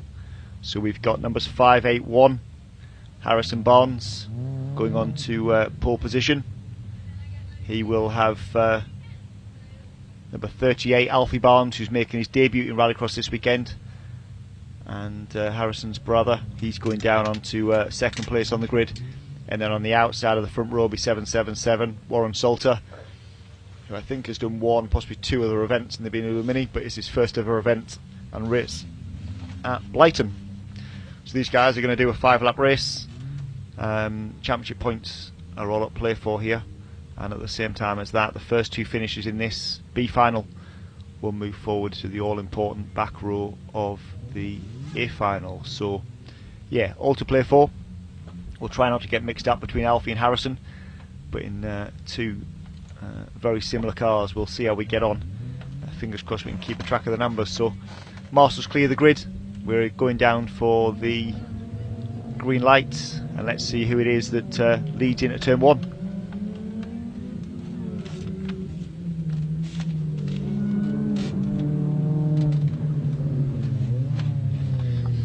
So I can see it's 38 that leads down into turn number 1, which is Alfie Barnes, which is his debut event. We got 777 Warren Salter slotting into 2nd place, and I think Harrison Barnes had some issues going off the line. Not sure if he's made it round turn 1 and turn 2. So let's hope he's not impeding the track and on the track, and let's hope he's got clear. I can see him there going slowly in the background, but yeah, up front it's Alfie Barnes, his debut event, leading this B-final. So he just needs to have this calm and steady approach. First 2 go through to the A-final, and at the moment that looks as though it's going to be himself and Warren Salter. Of course, Warren has had plenty of experience over many years racing in minis in rallycross, but this is the first time he's been racing a BMW Mini rather than the classic Ali Casagonis designed version, having rallycrossed the classic Mini in Minicross 20 or more years ago, but has retained his traditional number 777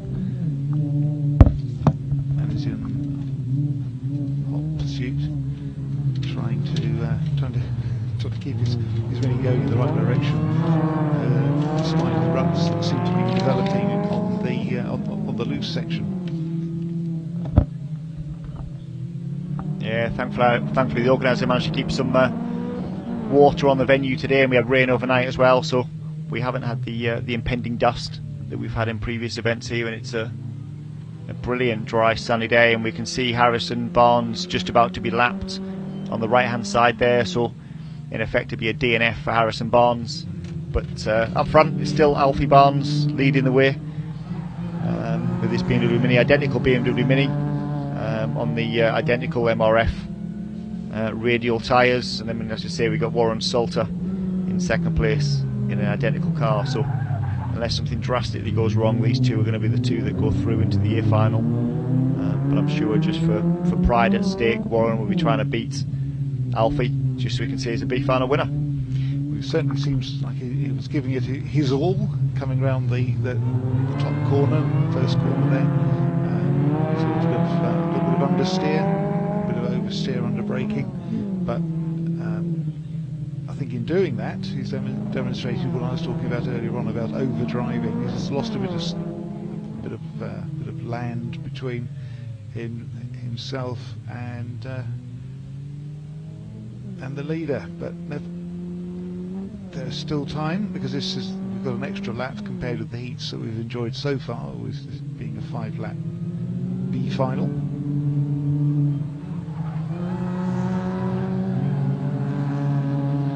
So the cars switch round for their 4th lap. Into that first corner, which has caught a number of people out during the course of this morning's first 2 rounds of heats, and our broadcast 3rd heats. That loose area continues to rut up quite badly, but it's the same for everyone. Although, of course, during the average day of rallycrossing, the loose section particularly will continue to evolve as it gets worn and ruts develop, and then of course we might have before the end of the afternoon the Bowser might come out to help reduce dust, and that changes things, and then even the tarmac can change during the course of the meeting as more and more of the loose gets pulled onto the tarmac, making it more slippery in different places. So the drivers have to be on their top game right the way through. So yeah, they've gone on to their final lap now, so Alfie Barnes will be hoping that this will be a trouble-free mile for him, and picking up the B-final win, fingers crossed. And yeah, a larger gap than it was before, as Alfie goes across the umps and bumps of the loose section here at Blyton. And then yeah, in second place we've got Warren Salter. So these are going to be the two that go through onto the back row of the A-final, where championship points are at stake. And yeah, that 6-lap A-final should be a good battle with all cars involved. But as Alfie comes round to pick up his maiden final win, should we say, with this B-final win, and he comes round the final few turns, about to go through the final turn, and looks like he's going to pick up a win.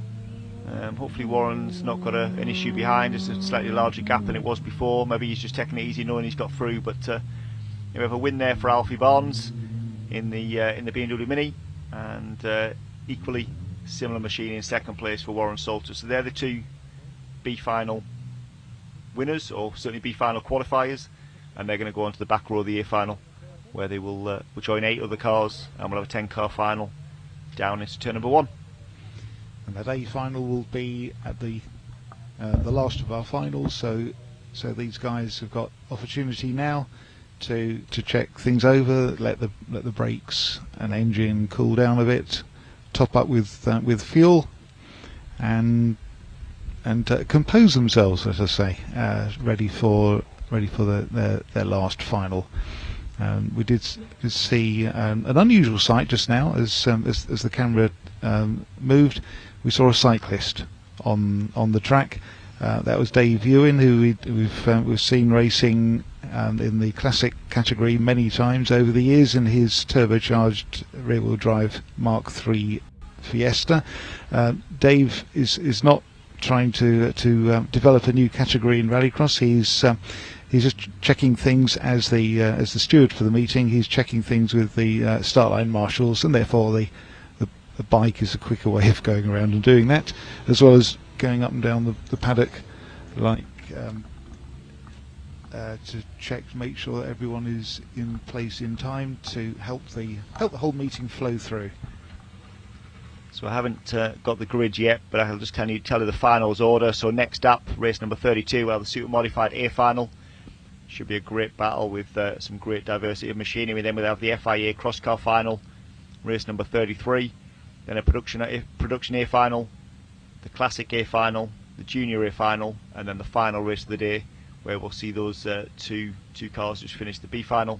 The last race of the day is a BMW Mini final, which will be race number 37. As soon as we have the grids for the all-important A-finals, we'll bring them to you, and all of these A-final grids will be 6 laps in length.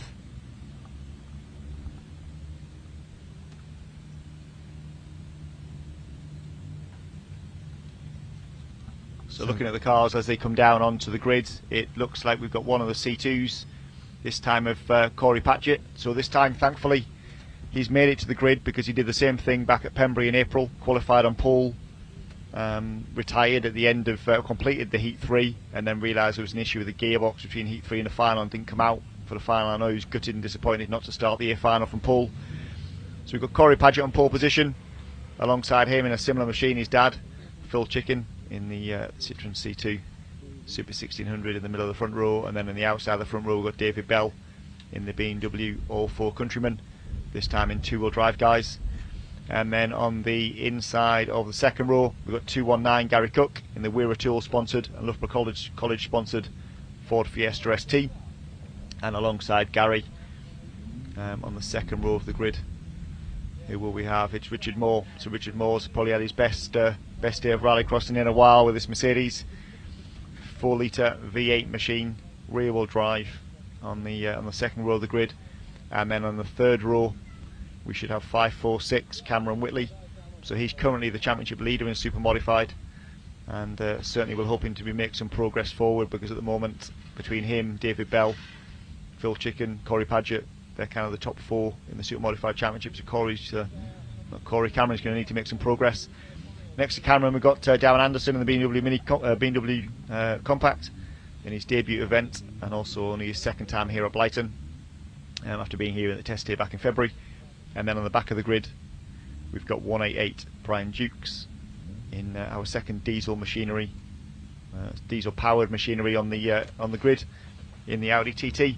Obviously, we've got the Polo in front, which is also diesel-powered as well. So we have a 7-car grid, 8-car grid going down into turn 1, and let's see whether it's going to be one of the Citroen C2s or David Bell that makes the best start. But it certainly should be a great race, and let's see what happens as we go green. We've seen David Bell in his Mini make some very good starts. And disaster for Corey Paget. So Corey Paget stuck on the grid and hasn't made progress. So let's see what happens with Corey. But leading into the front into turn 1 is David Bell in the Mini, followed by Phil Chicken in the C2, and then Richard Moore in the Mercedes. And I think it was Cameron Whitley that was picking up 4th place, or certainly close to 4th place. But in fact, it's Darren Anderson with the BMW, and then Gary Cook has dropped back. So Gary Cook is down in 6th or 7th position with a Ford Fiesta, and then we've got Brian Dukes at the back with the Audi TT. And as I thought, so Corey Paget hasn't got off the line, hasn't got off the grid, and we've got a red flag. So the cars will proceed round and back round to the grid, and they'll all get a second bite of the cherry to see which one of these cars can lead down into turn 1. But hopefully it's nothing too serious for Corey, and hopefully Corey will be allowed to make the restart. So let's see what happens as he comes back around to the grid.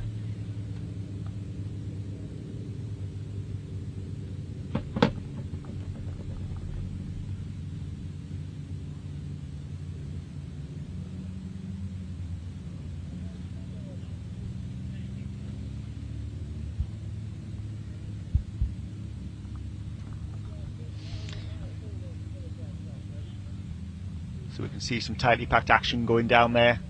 I think as the red flags came out, I think some cars saw it, potentially some cars didn't see it, but it certainly was tight going through into turns 5 and 6 there.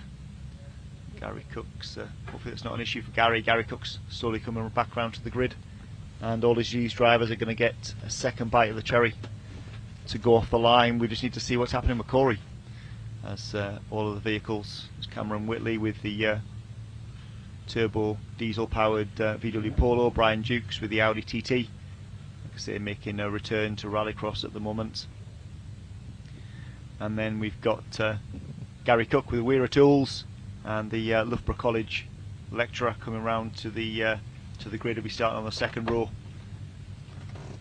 So let's see who we've got and who we haven't.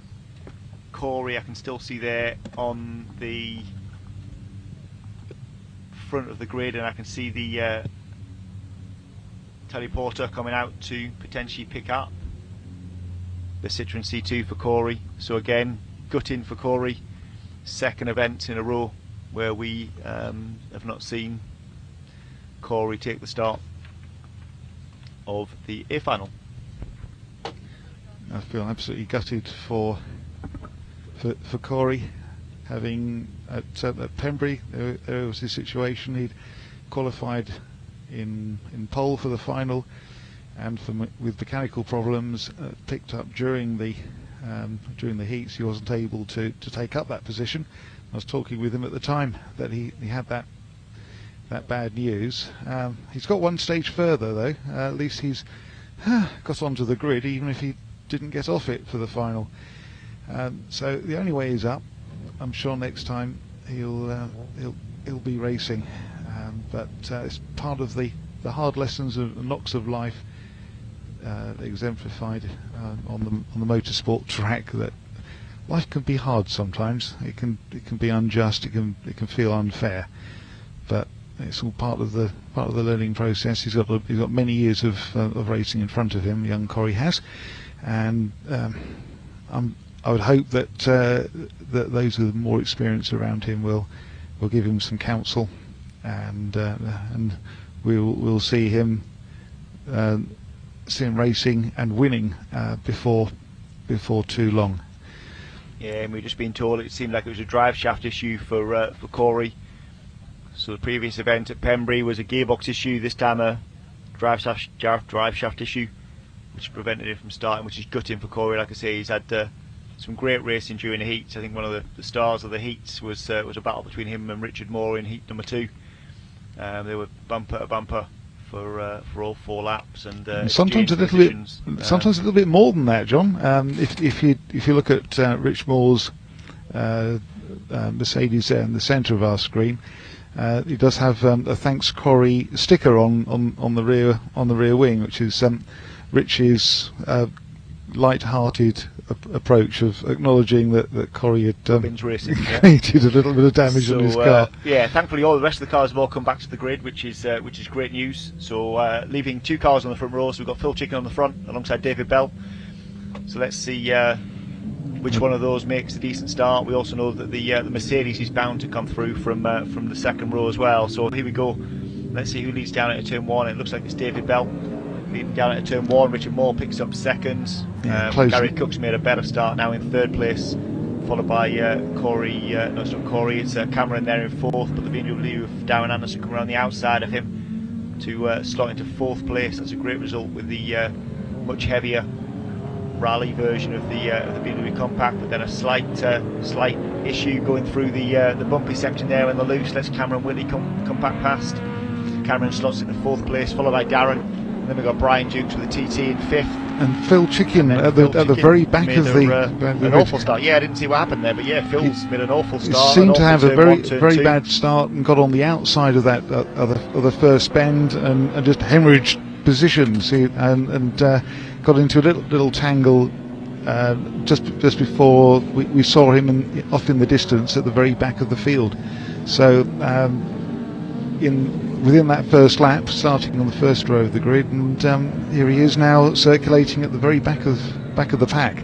So not a good start for Phil. Let's see what he can do about that. Maybe claw some positions back. Gary Cook seems to be a little bit below par himself. There he is, bouncing across the loose. Cameron Whitley in his diesel-powered Polo, but David Bell out on his own, commanding lead at the front, and obviously David Bell, the overall super modified category sponsored by SG Haulage. So David Bell will be really pleased to pick up an A-final win if that does happen after 6 laps and maintain his lead in the championship. Richard Moore, like I said to you, is having probably one of his best events since he's bought the Mercedes. Currently sat in 2nd place, and certainly from a power perspective is chasing down David. Gary Cook's having a great day, trouble-free so far. In 3rd place, Cameron Whitley in 4th. So he has made progress from where he did start on the grid, and then you can see that Phil Chicken has managed to get past Brian Dukes. And somewhere in amongst all of that, we seem to have lost the BMW. I didn't see where the BMW Compact has gone. No. He was sat in 4th place, so yeah, not sure what happened to Darren, but hopefully we can. There he is. There he is. No. Not sure the reasons why, but whereabouts he stopped. Hopefully he's not in a dangerous position on the circuit. Hopefully we can prevent ourselves needing a red flag. Hopefully, but as the cars are on lap number 3. Going through the last few turns on this lap number 3, going into lap 4 in this 6 lap A-final. So yeah, David Bell still out front with this 2-wheel drive countryman. Richard Moore there in 2nd place, Gary Cook in 3rd, and then Cameron Whitley in 4th. So as the race has progressed, we've got some gaps that have now appeared between the top 4. Is Richard going to be able to use the power to not only get a gap from Gary Cook, but hopefully he can chase down the leader as they go into lap number 4. So yeah, Cameron Whitley still there in 4th place. Phil Chicken I can see now starting to gun him down and chase him down. So Phil will be hoping to make some progress from a current 5th position, and then in 6th position, who so far has had a trouble-free day, is Brian Dukes with the Audi TT. I'm delighted to see Rich Moore in some form of contention, having had so much potential with that car since he first introduced it. It must be 3 seasons ago, and he's had one problem after another after several more and I think, quite frankly, he's been greedy with the problems, but he's never without a smile in the paddock, and a great driver to have around. And I'm delighted that he's in contention now. What he can do about David Bell in the Mini in front of him remains to be seen. He's sort of running out of time as they start their 5th lap of 6. Not a great deal of mileage left to go, but then with David losing a little bit of time there, getting crossed up on the loose. It only takes a few little issues like that. Oh, we've got Brian Dukes parked up where he shouldn't be. Thankfully, we've got waved yellow, showing there's danger, but it's not red. We've seen enough red flags already. And hello, Rich has picked up a cone and then a little love tap from Gary Cook as he goes by.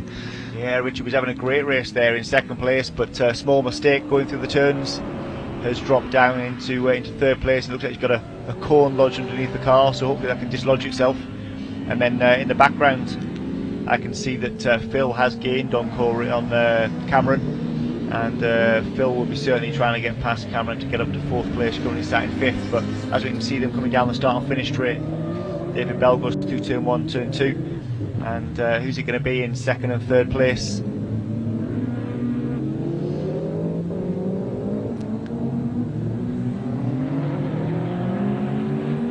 David Bell going through the chicane on the other side of the loose, passing the stricken Brian Dukes Audi TT. You can see in the background there is the Mini, and Rich Moore has got the place back again. He has. So Rich has got past Gary. I think that was in turn 1 and turn 2. Although Gary's keeping him honest and keeping close attention on his rear bumper. So a great result, and yeah, just as he came through the same section, the Mercedes is ground to a halt, unfortunately, with his door opening and the red flag. But then that's the end of the race. Rather than, I think we've become so accustomed to seeing red flags he is going, but at a much significantly slower pace than what he was before. So as the A-final comes to a close, David Bell took the win. Does that near side rear wheel look at a strange angle? Yeah, it looked like the camber was wrong. Those finishing positions, I think Phil Chicken did manage to get past Cameron as well, so great action there. We can see the Mini is also, so the BMW, is slowly going back, and I can see he's got a rear right puncture, so that's obviously the reason why he had to slow down. Wow, yeah.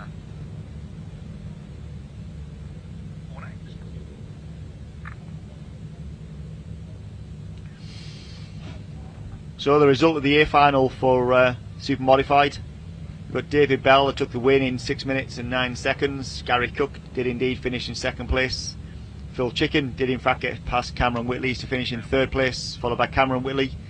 And then Richard Moore, albeit on a slow pace, did come across the line in 5th place. And they were the only 5 finishers in that A-final. We had non-finishers there for Brian Dukes, Gavin Anderson, and then obviously Corey Padgett was also a non-finisher. Earlier on in the day, Steve Ratu retired, I believe, with either engine or gearbox issues. He didn't complete a heat, so he would have potentially been the ninth place driver in that race. And also Todd Crooks, didn't realise at the time, but Todd Crooks was a non-starter from the 3rd row in that final. So obviously there was issues in heat 3 that Todd didn't finish, and they ended up being a non-starter in that A-final. So carrying on with the A-final theme, the next event and the next race on track is going to be race number 33, and this is the FIA Cross Car Final. On pole position is number 58, David Kane. Number 55, Richard Rees in 2nd place, and on the outside of the front row is Gareth Greer on the outside of the front row. On the 2nd row on the inside, we've got 424 Lewis Gatt having a great drive with a Life TN5. Alongside him is 32 Stephen Burke. And then on the 3rd and final row of the grid on the inside, we've got number 8 James Constantine. And it's the 3 debut lads on the back row actually. We've got James Constantine on the inside, 71 Ross Wasson in the Speed Car Wonder in the middle of the 3rd row, and then on the outside we've got number 53, Alec Davies. So this is the first time all day we've put the 8 cross cars together, and I'm sure there's going to be fun and frantic action going down into turn 1. From a championship perspective, the pole sitter David Kane, and alongside him Richard Rees, number 55. Hopefully he's repaired the damage from the incident that happened with James Constantine in heat number 3. It'd be those 2 drivers that are close on points in the championship. Richard Rees is currently leading the championship, in fact leading the overall BTRDA Rallycross Championship, joint points with Ben Bartlett. So those 2 will be looking for top spots, top honours and maximum points. And then I know, having had a great day's racing, Gareth Greer will also be looking to perform well, especially with the absence of Jack Newman. So Jack Newman's currently sat second place in this cross car championship after 2 rounds. So with Jack missing and potentially using this as one of his drop scores for the year, hopefully be back at Lyddon Hill on the 17th of August. It does allow some of those drivers that are scoring points this weekend, including the likes of Gareth Greer, to move up in terms of points, which is great news.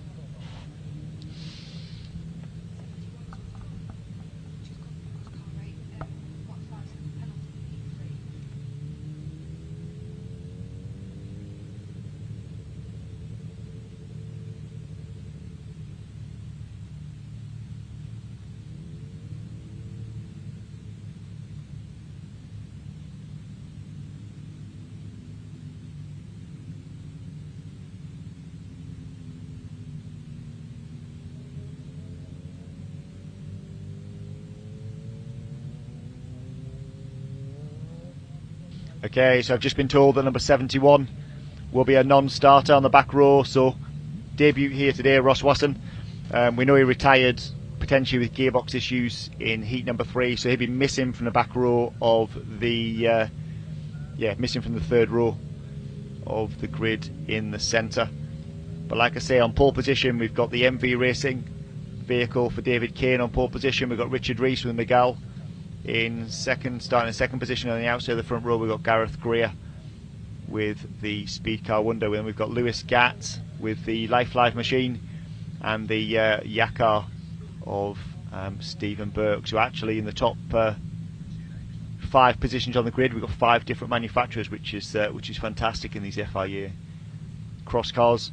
And then I could see on the 3rd row we've got all the vehicles that we're expecting. So on number 8 is James Constantine, starting in 6th position, and then alongside him, or missing from the middle, is one driver, is Ross. But on the outside we've got Alec Davies, who is starting in 8th position on the grid. So I think we're just waiting for a couple of vehicles from the previous super modified race to be cleared, and potentially some tyres or circuit markers to be put back. And then I know the drivers will be under starters orders from the grid marshals. They'll clear the grid, we'll have ready to race, and then we'll be off. And like I say, this is the first time we've got all 8 cars on the grid for the FIA cross cars, so it'd be great to see how these guys perform, and certainly who makes the best start going into turn 1. It certainly will be fun and frantic. Numbers are slightly smaller on these vehicles, and it's much harder to see in terms of cars to cross cars. So me and Steve will try and keep you the lowdown on the vehicles as best we can. Yeah, certainly over the 6 laps. Lap 1 might be a bit of a challenge given the fact that they're all going to be closely packed together, but fingers crossed we can identify them from numbers and colours. And yeah, it'd be interesting to see which one of the 3 on the front row, if they all make a good start, leads down into turn 1. Well, who would have thought 4 seasons ago that we'd be looking at such a large grid as this of vehicles like this? For many years now there have been buggies in the British Championship in the form of the RX 150s, and they have certain limitations that they are only used in the British Rallycross Championship. These little fellas are able to race in a whole heap of different disciplines, not just in the UK but across Europe, and so we're, Chris we're under Humphreys start orders. giving everyone the Chris get off the ready. grid. And let's see who leads down at turn number 1. And it looks like it's David Kane that potentially made the best start. Looks like he's going to lead down at turn 1. Richard Rees on the outside. It looks like Lewis Gatt made a great start from the second row in the 3rd position. Stephen Burke there on the outside in 4th, and we've got Gareth Greer that's made an awful start from the front row down in 5th position. And then I think in 6th it was James Constantine, and in 6th position we've got, or 6th or 7th position we've got Ali Davies. So yeah, up the front it's the 2 championship protagonists, but it's David Kane with the MV Racing FIA cross car up the front, Richard Rees that had damage in heat number 3 and retired in 2nd place, and then in 3rd place Lewis Gatt, probably having one of his best events to date with the Life Live machine there in 3rd place. Stephen Burke having a great event there with the Yakar in 4th, and then we've got one of the speed car wonders for Gareth Greer that started on the front row, who's now sat in 5th position. James Constantine, debut event in the Life Live there in 6th, and then in 7th position we've got Ali Davies. But up front we've got a really close battle.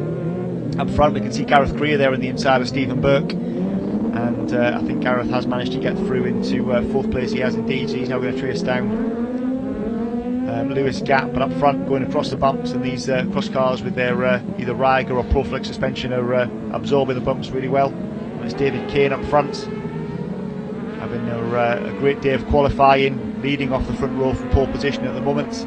I don't want to speak too soon and say it's lights to flag, but certainly at the moment off the lights it's David Kane up front, Richard Rees in 2nd, and then I think it's still Lewis Gatt in 3rd. It is indeed, although Lewis has now gone wide and allowed Gareth Greer up the inside of him, and I think even Stephen Burke may well have also jumped him as well. So certainly it's the 3 now at the front, including Gareth Greer, which in fact was the front row as they started off the grid in this final. Stephen Burke's now slotted into 4th position. Lewis Gatt's dropped 2 places down into 5th. James Constantine's having a reliable day there in 6th position, and then we've got in 7th place Ali Davies, the Welshman, in the speed car wonder, having his debut in Rallycross and his debut in these cross cars. So great showing for him. But up front, going through the off the loose and into the chicane, it's David Kane out front, followed by Richard Rees in 2nd position. And those guys are going to go through to start lap number 4, and yeah, having a great battle. Slight gap has now appeared between the 2 of them, but Richard's keeping him honest, certainly under braking. He does certainly seem to gain and close up. We can see Gareth Greer there still in 3rd position, Stephen Burke in 4th, and Lewis Gatt in 5th. So as these guys go on to start their 4th lap, you see the rest of the places remain unchanged at the moment. Well, leaders are going round as though they're one car. There's so little between them, and as we've seen before, just in various meetings and categories, only one little mistake and everything can change. Either Richard could lose track, or David could lose his lead. So it's all to play for, and of course with the vehicles being relatively small compared with most of the other cars that we're seeing racing here, they are that much narrower, therefore there's a little bit more opportunity to overtake. Therefore they need to be using those little mirrors fairly often to make sure that they don't get overtaken, particularly under braking. These things tend to land on their noses when the drivers hit the brakes. Braking is pretty phenomenal, but in doing so, of course, they can get out of shape with the back of the car being so loose that the spin is a possibility, and our 2 leaders are still at it.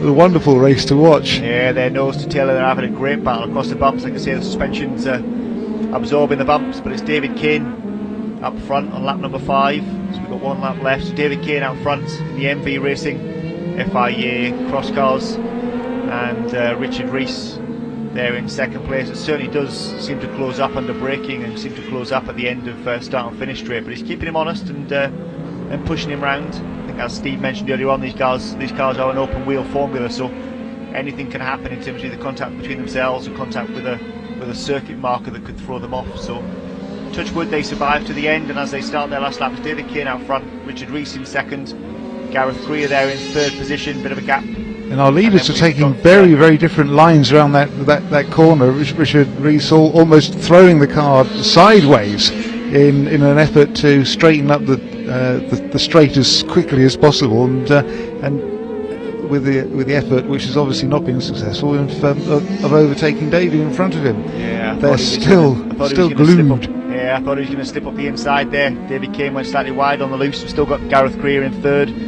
We've got Stephen Burke in fourth, and then Lewis Gatz in fifth position, and James Constantine in sixth. Alec Davies in seventh. So as these guys come round the last few turns, Richard Rees is now alongside. And is he going to battle down to the flag? He is on the outside, but he is on the broken concrete, broken tarmac.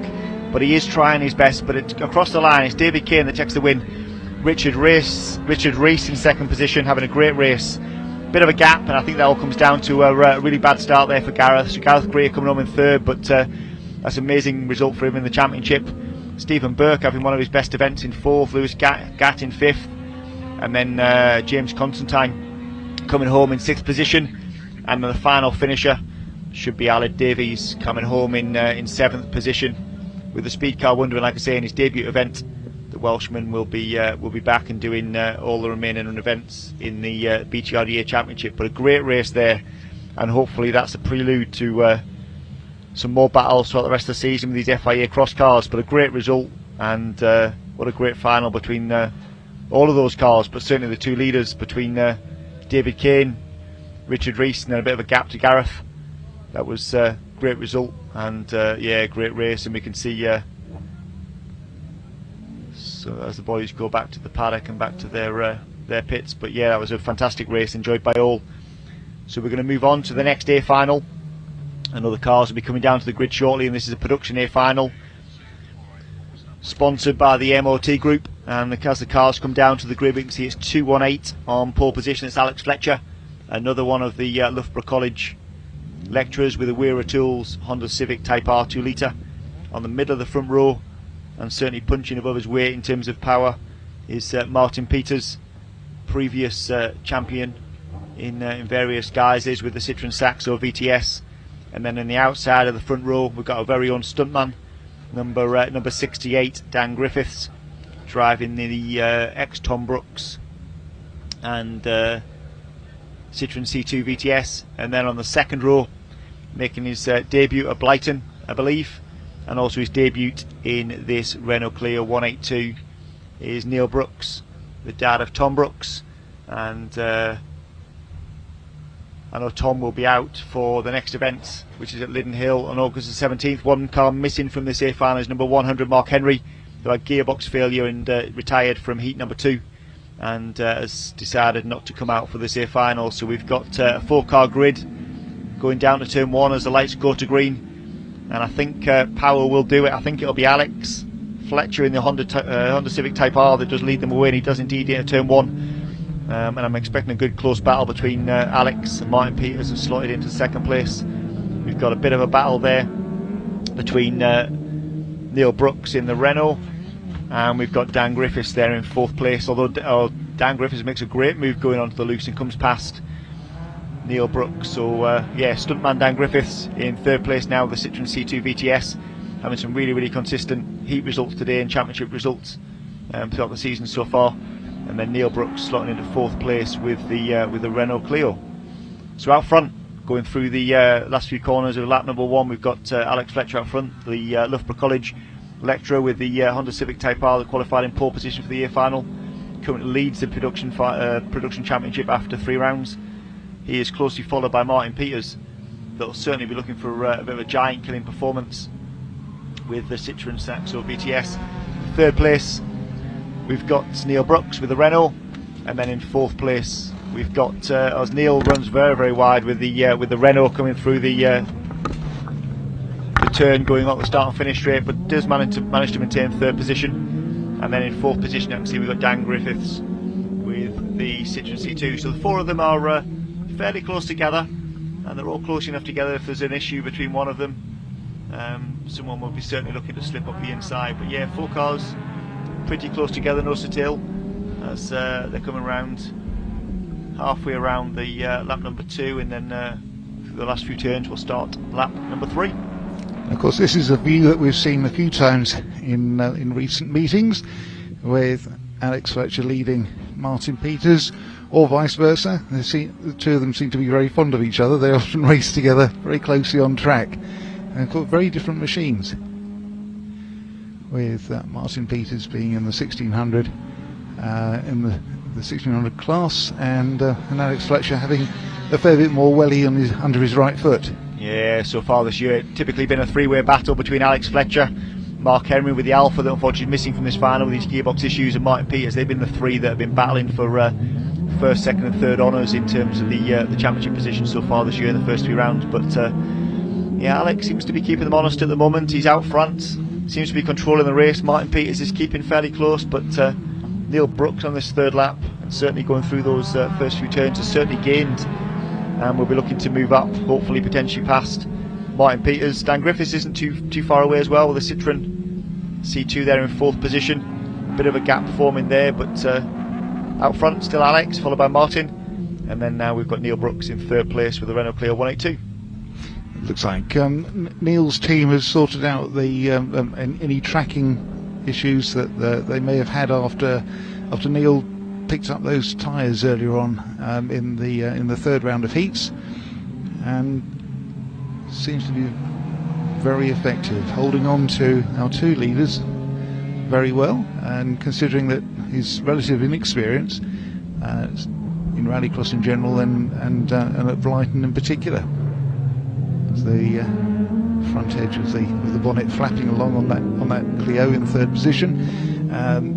It's like many of the cars, it's probably been lightened as much as possible, including taking out the reinforcement struts on the underside of the bonnet. Sometimes, of course, they're glass fibre instead, but still not much to choose between them. Yeah, I think looking at it, I think at the moment Alex seems to be controlling this race. Typically, certainly the power ratio that he's got, an advantage he's got over Martin, typically you generally see a slightly larger gap than we currently see, although the Saxo is obviously a significantly lighter car. So Martin's doing well to keep Alex's rear bumper, although a bit of a gap has formed there, and Neil Brooks is certainly pushing the little Saxo around, so Neil potentially is going to be trying to challenge for that 2nd position, and certainly from a power perspective, albeit maybe giving a bit in terms of weight away, he's potentially challenging for Martin around the outside going into turn 1, although that's a bad place to be in terms of the broken concrete, the marbles and the loose on the outside, so doesn't come up on that occasion, but he's still close, and he's pushing Martin around. We can see there's a bit of a gap now between Neil and Dan Griffiths in 4th. I think Martin's having to be watching his mirrors as much as out the front of his windscreen, and in defending as well as trying to attack Alex if Alex makes a mistake. But so far, Mr. Fletcher out there in 218 ahead seems to have been running pretty much a flawless race. He probably wouldn't agree with that himself. He's a very modest chap, but always has the biggest smile on his face. But again, Martin Peters under significant pressure, and what can Neil do as we enter the final lap? Yeah, as we go on to lap number 6 now, so it's still Alex Fletcher out front. We can see that Neil's made that trademark mistake on the outside of the turn going on the start and finish straight, and he still seems keen to try and perfect that manoeuvre going around the outside of Martin, but it's not come off, and he's also trying to switch. Trying to wind up the timekeepers as well, because that's all the timekeeping equipment is. It is have their indeed. hearts in their mouths. But yeah, we can certainly see since Neil has started to press Martin with the rear bumper and certainly get closer to Martin, Martin has dropped back from Alex. So I think that's Martin playing the defensive game a little bit, and as Steve said, that's a little bit of Martin, I think, focusing on the car behind instead of the car in front. But also perhaps the championship position. Very true. Yeah, protecting the lead and protecting the or 2nd place and protecting the points as well. So Alex is going to come through the last few corners, and certainly unless something disastrous goes wrong on the final turn, he's going to take the A-final win. We can see Neil Brooks trying to get around the outside of Martin, but it's not going to work on the final turn. Martin comes home in 2nd place and is the top 1600cc runner in his Saxo. Neil Brooks is in 3rd, and then we've got Dan Griffiths in 4th position with the Citroen C2. And that concludes the A-final for the MOT Group and MRF Tyres production category.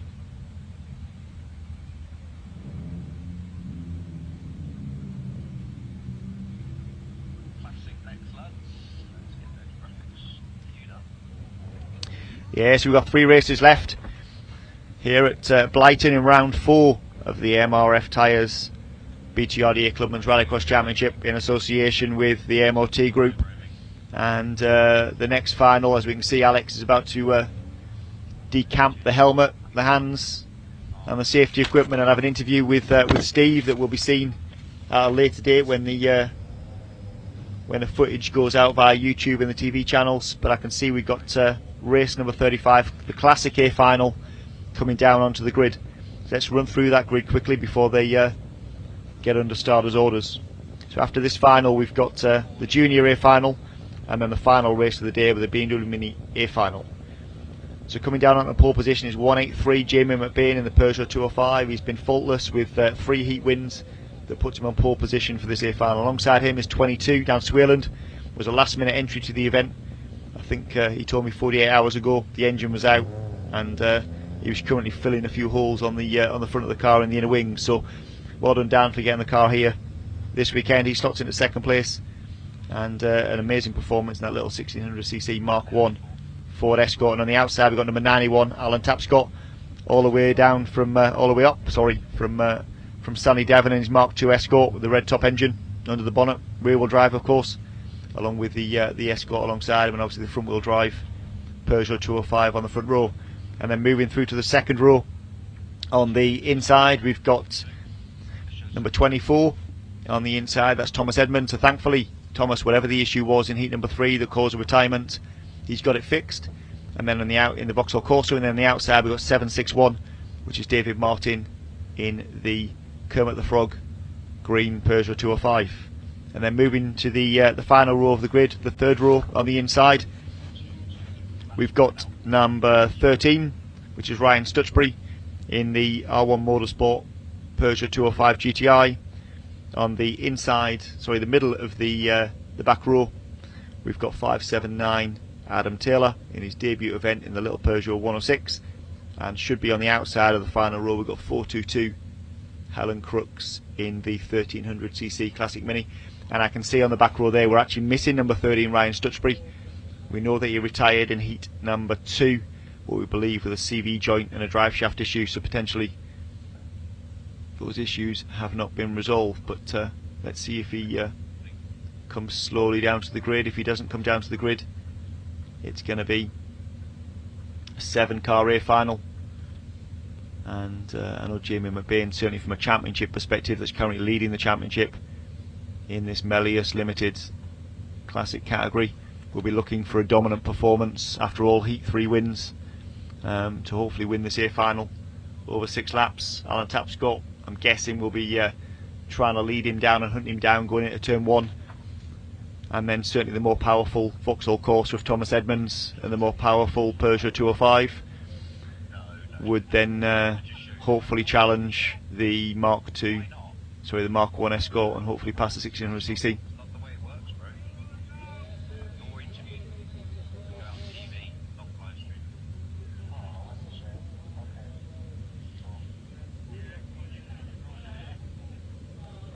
We've got a slight delay on the grid at the moment. Not sure if that's because the organisers are waiting for Ryan to come down to the grid.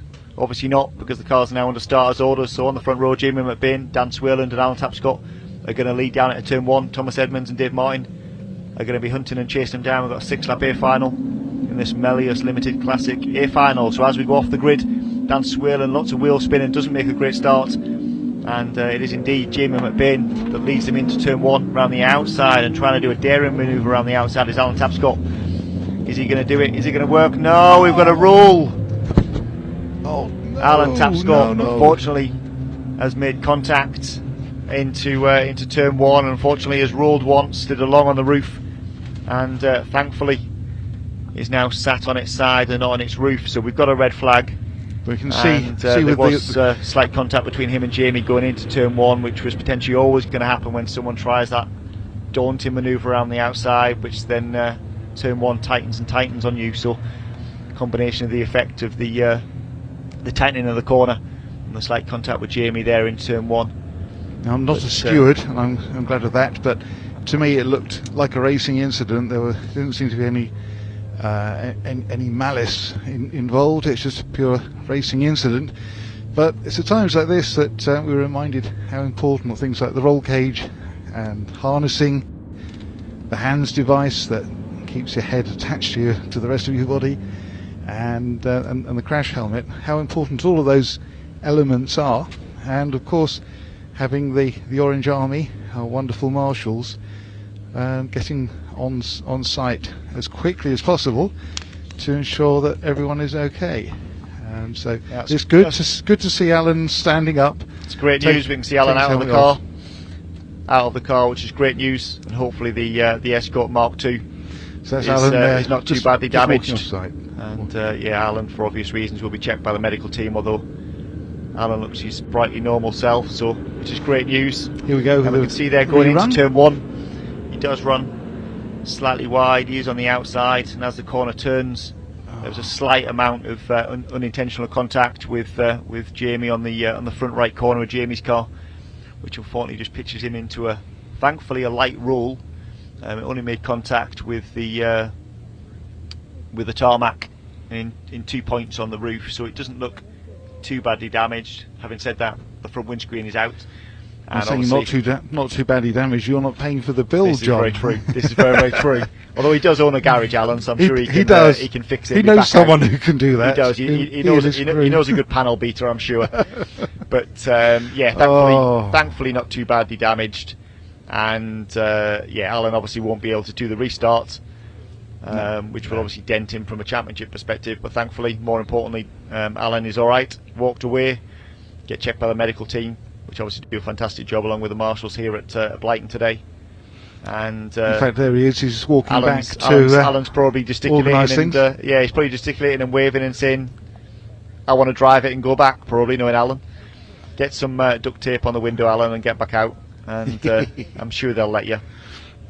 I'm not so sure, but no, it's good to see Alan there. He's currently just analysing the back of the car, checking to see what damage there is. Yeah, I'm sure there's someone in the paddock with a bit of T-cut and a bit of duct tape for the window that can sort it out. But well, said it before. If you can't repair a rallycross car with duct tape and cable ties, you're not using enough duct tape and cable ties. Going into the turn, the corner does tighten and tighten, and unfortunately, the space that Alan was trying to turn to in that left-hand side, the momentum of the car. Oh, different view. Has yeah, we've got a different view here, so we can see that Alan's on the outside.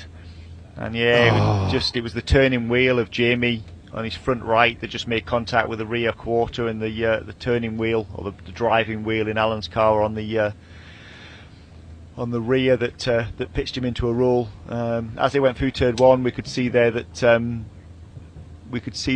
Dave Martin was there in second as they came through. So it does look like all the cars will get back to the grid.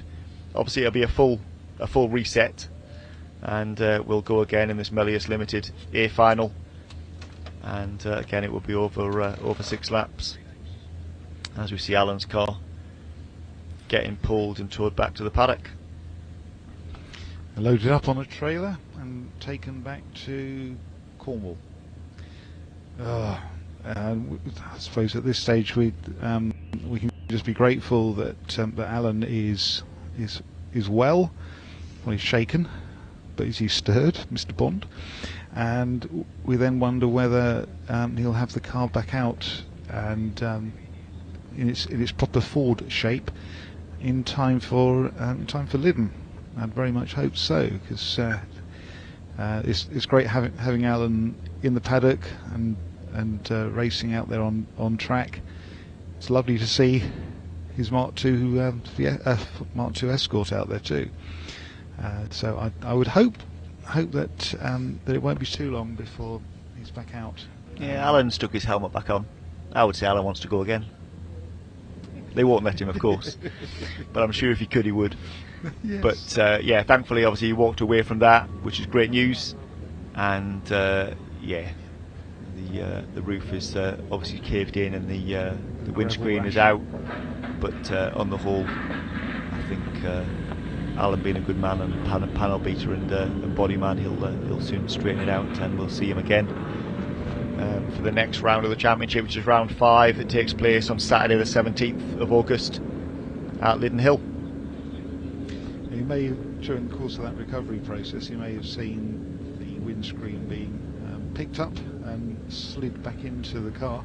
Of course, you can't do that with a normal laminated glass windscreen, which would be acceptable for motorsport purposes, but Alan, like many of the drivers here, race a variety of perspex windscreens, which don't tend to break and chip in the way that a glass windscreen does, because let's face it, rallycross is not just about the tarmac, it's about the loose, and there can be pebbles and little bits of debris that can smash a windscreen, a new windscreen, in a matter of minutes.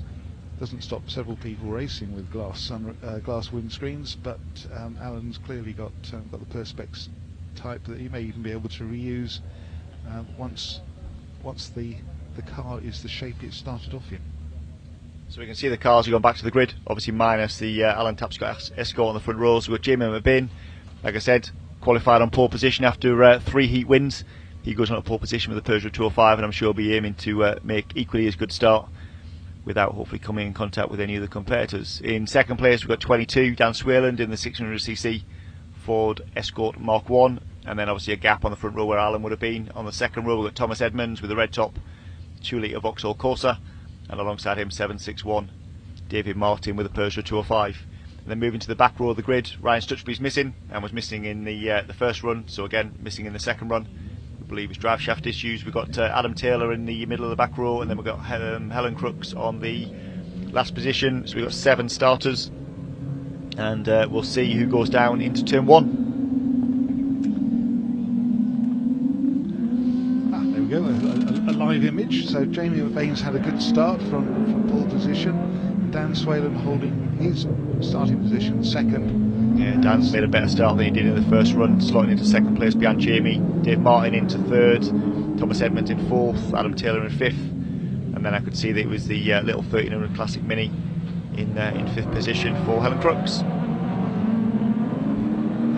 It's good to see that how Dan Swayland's performances have improved, literally meeting after meeting. He's still a relative newcomer to the sport, or indeed any motorsport at all.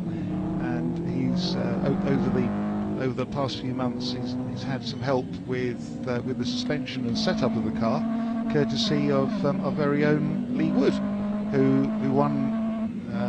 won this particular category, the classic category, last year, and came within a hair's breadth of winning the championship overall.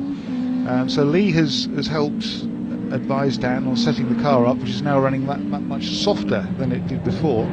And just as I was about to say, Dan's making improvements with his speed and performance. There seemed to be a bigger gap than there was last time we saw the two cars together. But he's still there. And Jamie, who's been rallycrossing or rallying most weekends, according to his Facebook feed, is continuing his winning way, having won the heats so far today. He seems unassailable. Clearly, we're missing some of the other big guns like John Cross with his Stratus replica, who's always very competitive. And so Jamie's doing all right.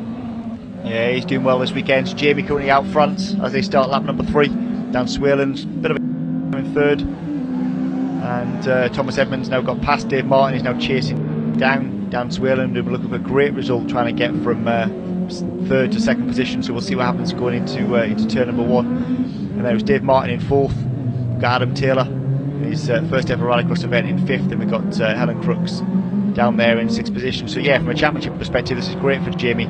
He came into the leading the Melius Limited BTRDA Classic category, and leading his class as well, and certainly with Alan Tapscott's demise in that first run, he's going to go away leading the Classic Championship, and certainly from an overall BTRDA Rallycross Championship, another win is certainly going to do him some real favours, with a couple of people missing in the leaderboard of the overall championship. Will do Jamie no end of good in the overall championship as well. So in Jamie coming through to start lap number 4, is currently leading, so let's see who come through in second place. We now see that Thomas Evans has got past Dan Swalen, so I know Dan's got an issue, but he's certainly dropped back. In fact, he's actually dropped back. Yeah, he's dropped back behind Dave Martin as well. So yeah, I think commentator curse from Steve of Dan doing so well, and advice from various quarters has sent him on a downward spiral, I think. And Dan was telling me this morning that this will be his final year in retro in the 600cc class. He'll move into effect the Super Retro Championship within the 5 Nations, and move up in CCs in hours with an RS200 powered engine going into the front of the Escort, keeping it rear wheel drive. So certainly a big jump from 600cc to 2 litre turbo, or 1.8 turbocharged engine will be put into the Escort for next season, a Julian Godfrey engine. So hopefully that will come. I don't think it'll come before the end of the year, but it'll certainly come into next year. But it sounds from that, John, as though the changes that Lee Wood's been able to sort out on Dan Swalen's Mark 1 Escort will be just in time, because putting the amount of power, easily 500 brake horsepower through the rear wheels of an Mark 1 Escort. Yeah, you need a well-planted, well-sorted chassis, which you notice as well on the side view as the cars were lining up on the grid, that the wheelbase is a little bit longer than Henry Ford and his successors had anticipated. It's all part of making the car that little bit more stable, a little bit more drivable, and clearly.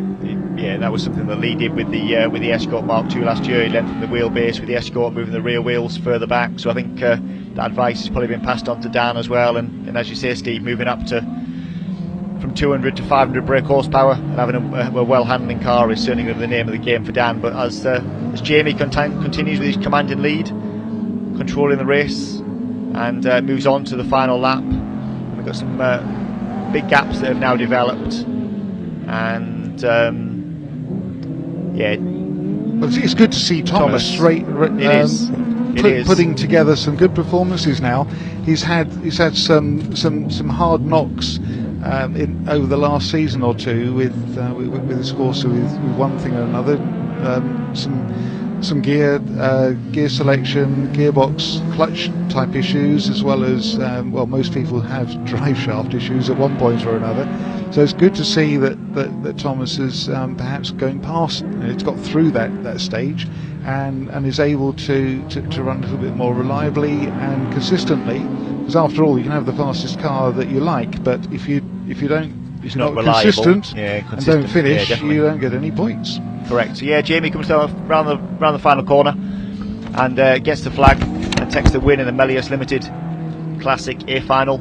In second place, as Steve said, in probably his best event and most reliable event with that Vauxhall Corsa red top, is Thomas Edmonds in second place. And then I think it'll be Dave Martin that comes home in third place, using one of Jamie's Peugeot 205. So it is indeed Dave Martin that comes home in third place. And then I think in terms of finishes, I think we only had 4. So it'll be Helen Crooks with a little 1300 Classic Mini that comes home in fourth place. Unfortunately, we lost. See Helen there going through. And in fact, actually, my mistake, sorry, it's Adam Taylor that comes home in fourth place. So a great, reliable day for Adam in the little Peugeot 106. And then, yes, in fifth place will be Helen Crooks in the 1300 Classic Mini. And yeah, Dan Swalen, it looks like, did retire. We didn't see where he retired or if there was an issue and a problem, but he did certainly slow up. Thomas got past him, and I'm assuming he retired off to the paddock. So there we go. Helen comes through the final corner and is our 5th finisher in the Melius Limited A-final.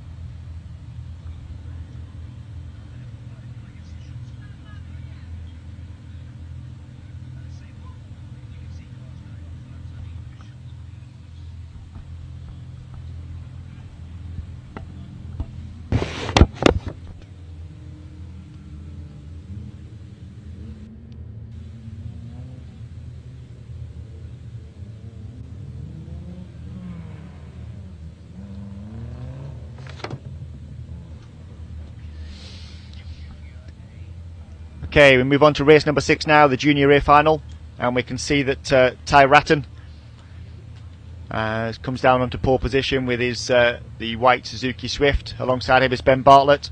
So these two are the first and second.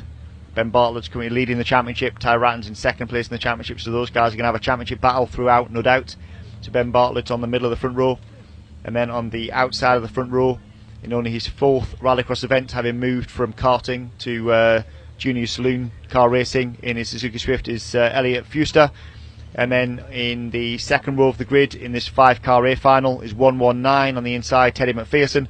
That car's had a complete strip down rebuild and rebuild back up after some incidents in some previous events. And then joining the second row of the grid and joining Teddy on that second row is 999, and that's Hayden Harris in his first season in junior rallycross, having also done some go-karting, and this is only his 4th rallycross event. So we've got a 5-car A-final, all identical cars, all 1400cc, all weighing the same. They're all running on the same tyre, the MRF radial tyre, and we wait for the green lights to go, and let's see who leads them down into turn number 1. And as they go away, it looks like it's Ty Ratton that's made the best start, leading down into turn 1. Ben Bartlett looks like he's on the outside alongside Ty, and then we've got Elliot Fuster on the outside as well. So Elliot cuts to the inside of the corner and slots into 3rd place. We've got Hayden Harris and Teddy McPherson in 4th and 5th side by side. So we'll see which one of them hits the loose and hits the dust first, as the bumps are really starting to kick up these cars and bounce them around. So anyway, up front as they come through the chicane is Ty Ratton in the white Suzuki Swift, currently 2nd place in the AV Motors MOT Group MRF Tyres Junior Championship. So he's leading. In 2nd place we've got Ben Bartlett, and in 3rd place is Elliot Fuster. As I said earlier on, Elliot Fuster's getting some coaching and driver tuition from Max Langmaid, and it's Max Langmaid and Chris Langmaid's team that are running that Suzuki Swift, currently sat in 3rd place.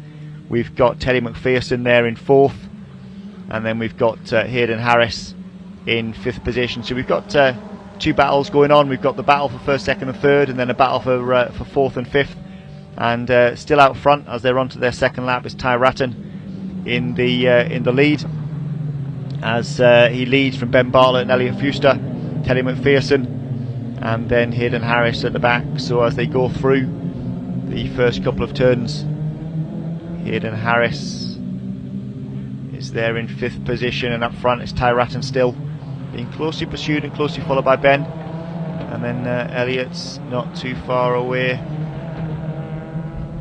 and then just coming through the chicane closely together we've got Teddy McPherson, and we've got Hayden Harris there in 5th place with the blue machine at the back. Like I say, his first season in rallycross and only his 4th ever event, so great performance there from Hayden, and also a great performance from Elliot Fuster, that's currently in 3rd place and is pushing Ben Bartlett all the way at the moment as they come through the final turn to start lap number 3. And like I said, all these Suzuki Swift are all identical, same weight, same tyres, all 1400cc. Very limited modifications can be made in terms of suspension, and all running the Evo suspension, singly adjustable suspension, all run standard tanks. And this junior category, you can actually start when you're 13 years old. You can actually start in the year of your 14th birthday. So yeah, from the age of 13 you can start, and you can run right up to the year of your 17th birthday. So it's certainly a great way of learning your racecraft on the loose and on the tarmac. And obviously, in a massive addition as well to the BTRDA Championship, we've also got the junior cross car category. Have yet to get some vehicles on track yet, but hopefully that will happen before the end of the year. But it just gives drivers with maybe a slightly larger budget that want to go into more of a buggy orientated option to move into the FIA junior cross cars, which just gives them a second option instead of these Suzuki Swift. And in fact, you can actually have any vehicle up to 1400cc, so drivers can choose things like Citroen Saxos, Peugeot 106s, Nissan Micras, but in this race we've currently got the 5 Swifts, and at the moment there's no changes in position, although Elliot and Ben seem to be the closest battle for 2nd and 3rd. But it's up front, it's Ty Ratton that seems to have got a bit of a gap in terms of his lead,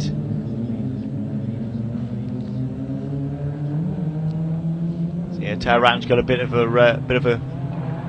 lead up front. Ben Bartlett's possibly in a similar situation to what Martin Peters and Alex Fletcher were earlier on in the day in production, where maybe he's focusing a little bit more on the car behind, driving defensive, which naturally is dropping him further back from Ty.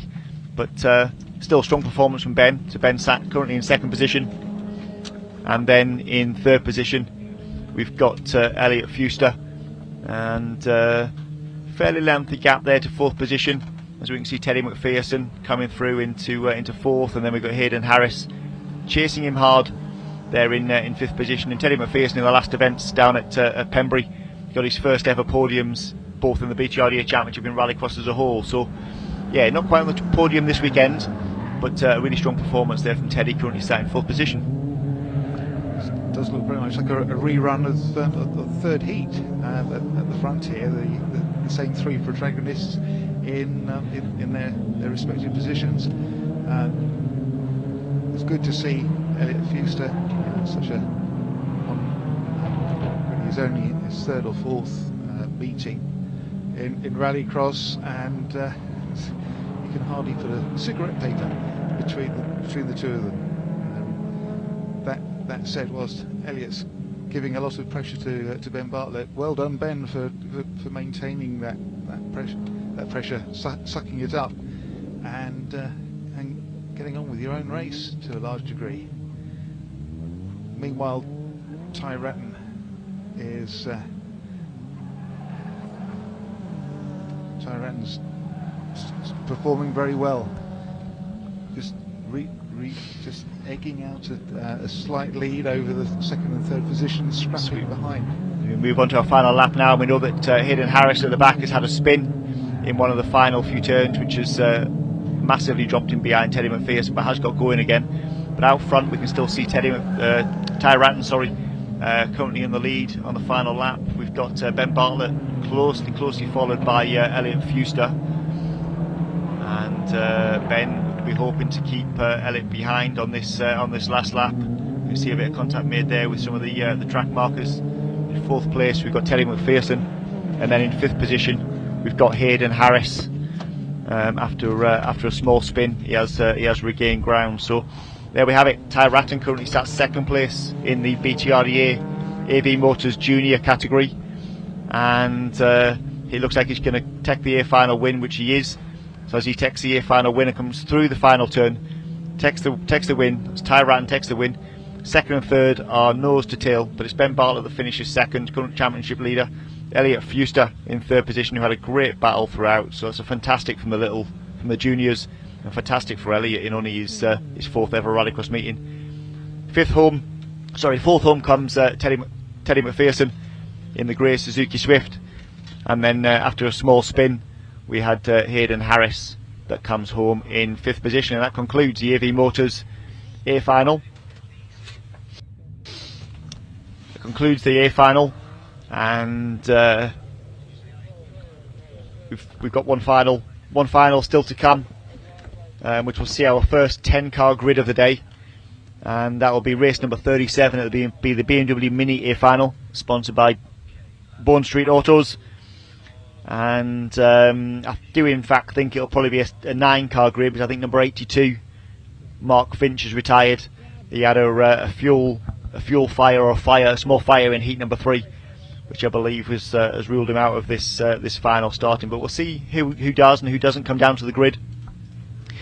And obviously this is the A-final, and championship points are at stake as well. So let's get the grid as the cars come down. So on pole position is Lynn Llewellyn, who had a great Heat 1 win. He had drive shaft and CV joint issues in Heat 2 and retired, and then had a good Heat 3 win as well. So he's put himself on pole position. So all these cars identical, all BMW Mini R53 supercharged versions with a 600cc supercharged engine.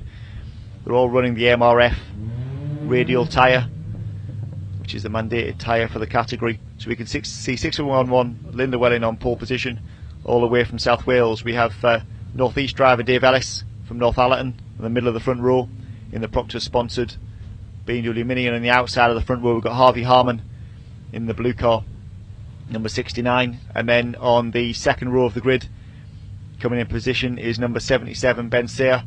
Don't think he's had the best day in terms of qualifying, and will certainly be hoping to make a great start and go down the inside in the in turn number 1 and turn number 2. And then alongside Ben, we've got number 20, Gus Glass, completing the second row. And then on the third row, we've got Jonathan Upchurch in the green and red machine.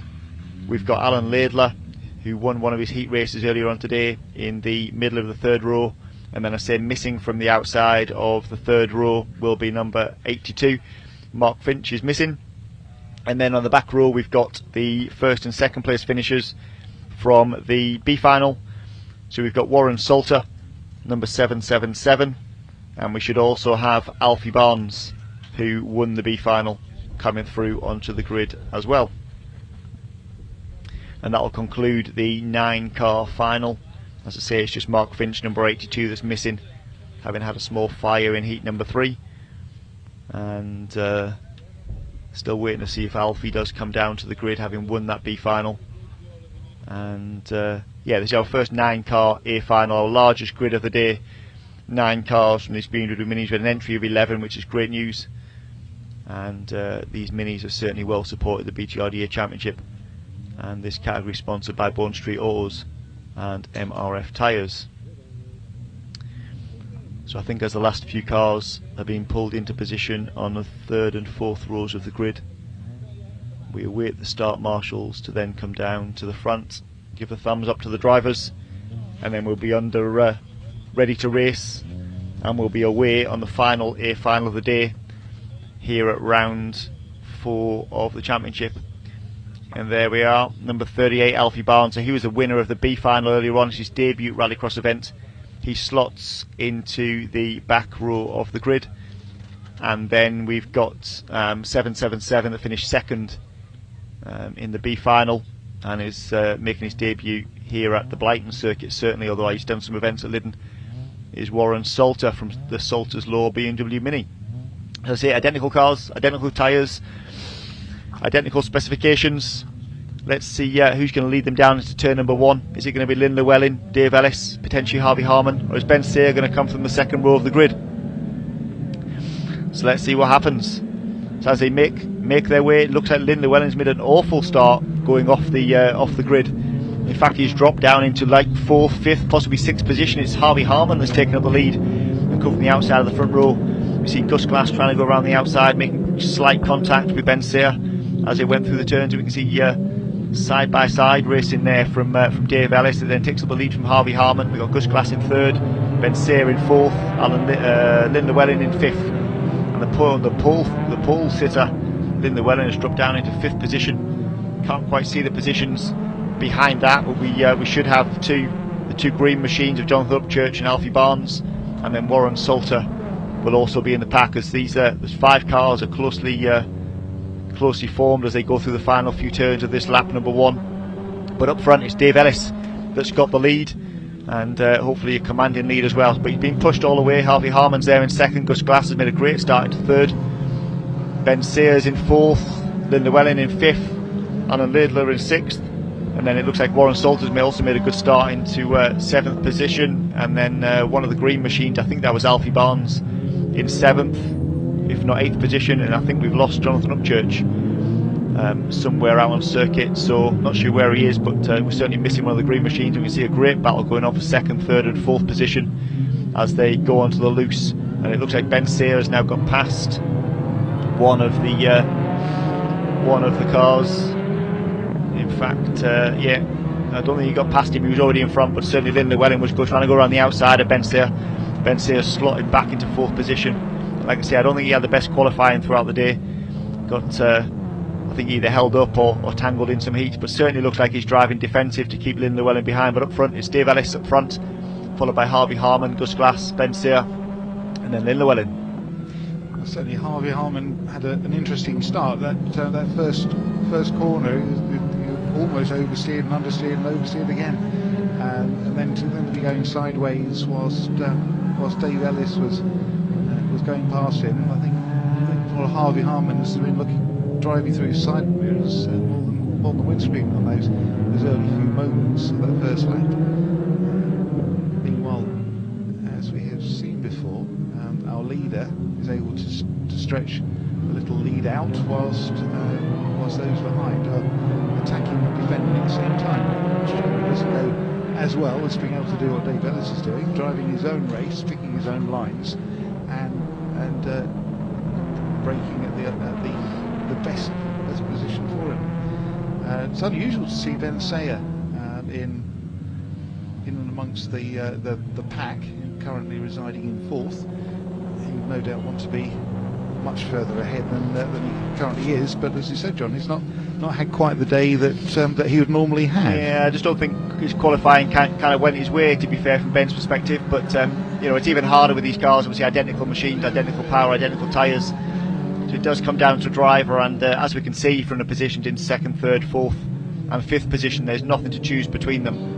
And Dave Ellis is leading a commanding race at the moment, doing his own thing. Harvey Harman seems to be reasonably settled in second, although Gus Glass is pushing him around. And then Ben Sayers desperately trying to get onto the podium and obviously help his championship position. He had an awful time at a previous event here at Blyton. I don't think he had the best of times down at Pembrey either. And, I don't think Harvey Harman was all that pleased with his door mirror, having clipped it off on one of the markers. And it doesn't make the car any faster though. You're not losing that makes much it slightly weight. lighter, I guess, but maybe it'll help him focus on the job in front and not the job behind, having no mirrors to look into. But positions haven't changed at the moment. We've got a leader out front. Second, third, and fourth are close. And I think we might see some do-or-die manoeuvres going into lap 5 and then the final lap 6. We can see that Alfie Barnes has actually started to gain an Alan Laidler there as well. So Ben Sayer doing some defensive driving there as he's coming into the first corner. Yeah, he definitely Gus Glass taking a wide line and got sideswiped there as well. So yeah, Gus Glass looked like he definitely dropped back. Ben Sayer got past Gus initially, and then Gus has then had contact with Lynn Llewellyn. So again, that I don't think there was anything that Lynn could do there. You've got one car on the outside trying to close the door on the inside, and unfortunately, if a car's in the way, then there's going to be contact made. So as that all settles down, Dave Ellis is out front. There's now some gaps developed. We've got Harvey Harman in second, but now Ben's right up behind Harvey, chasing Harvey. And in fact, I think Ben's actually managed to get. Was he out-dragged him? Yeah, he's certainly out-dragged him. We're trying to out-drag him going down into the final turn. So it's close. It's going to be do or die there. But you've got one more lap of this. That corner can't be done two abreast. And then Lynn Llewellyn's got a small gap after being held up with that incident. And we can see that Alan Laidler's now by himself in a lowly fifth position. And I think Alfie Barnes has either spun or he's retired somewhere, because we can't see Alfie Barnes anymore. But I think I saw what looked like his car parked up on the side there. Gus Glass is parked on the side there on the such a shame for Gus, because I think this is his best performance it so was. far. Yeah, he's had some mechanical issues during the year. I think he had a roll earlier this year as well, so some mechanical issues have caused problems for him as well. But yeah, that would have been a great result for Gus. We'll have to see what happens with that, if anything, after the race. But we're on the final lap in this Bone Street Autos MRF tyres BMW Mini A-final. And a few people still driving defensive positions. Lynn Llewellyn trying to go around the outside of people. It's not going to work around there with all the marbles, all the dirt and all the broken concrete. But as they come to the flag, it's Dave Ellis taking the win in the A-final, and Harvey Harman taking a great second position. Ben Sayer pushing him all the way in third, and Lynn Llewellyn coming home in fourth position. So great results for all four drivers, and a great A-final between those drivers. In fifth position we've got 744 Alan Laidler. And I think, in fact, he is the final finisher. So yeah, we didn't have finishers there from Gus Glass, Jonathan Upchurch. We had a non-start from Mark Finch, and then in fact no, actually we've got Warren Salter. So Warren Salter comes round the corner to finish in sixth position, and I think it's only his second or third event in that car. And there we can see Alfie Barnes. Don't know the reason for the retirement, but Alfie Barnes in his debut event, he won the B-final. Came through onto the back row of the A-final, and unfortunately for some reason has retired. That front left wheel looks a bit of a funny angle. I'm not sure if that's just the turning angle of the steering wheel or whether there's been some damage there, but Alfie Barnes has retired. And then earlier, I think on lap 1, lap 2, Jonathan Upchurch also retired as well. So there we have it. That's the final race of the day at round 4 of the MRF Tyres BTRDA Clubmans Rallycross Championship in association with the MOT Group. And yep, I'm going to sign off. I think there's some interviews going on in the paddock, but thank you for watching. And our next event in the BTRDA Championship will be the 17th of August, a Saturday down at Liddon Hill for round number 5.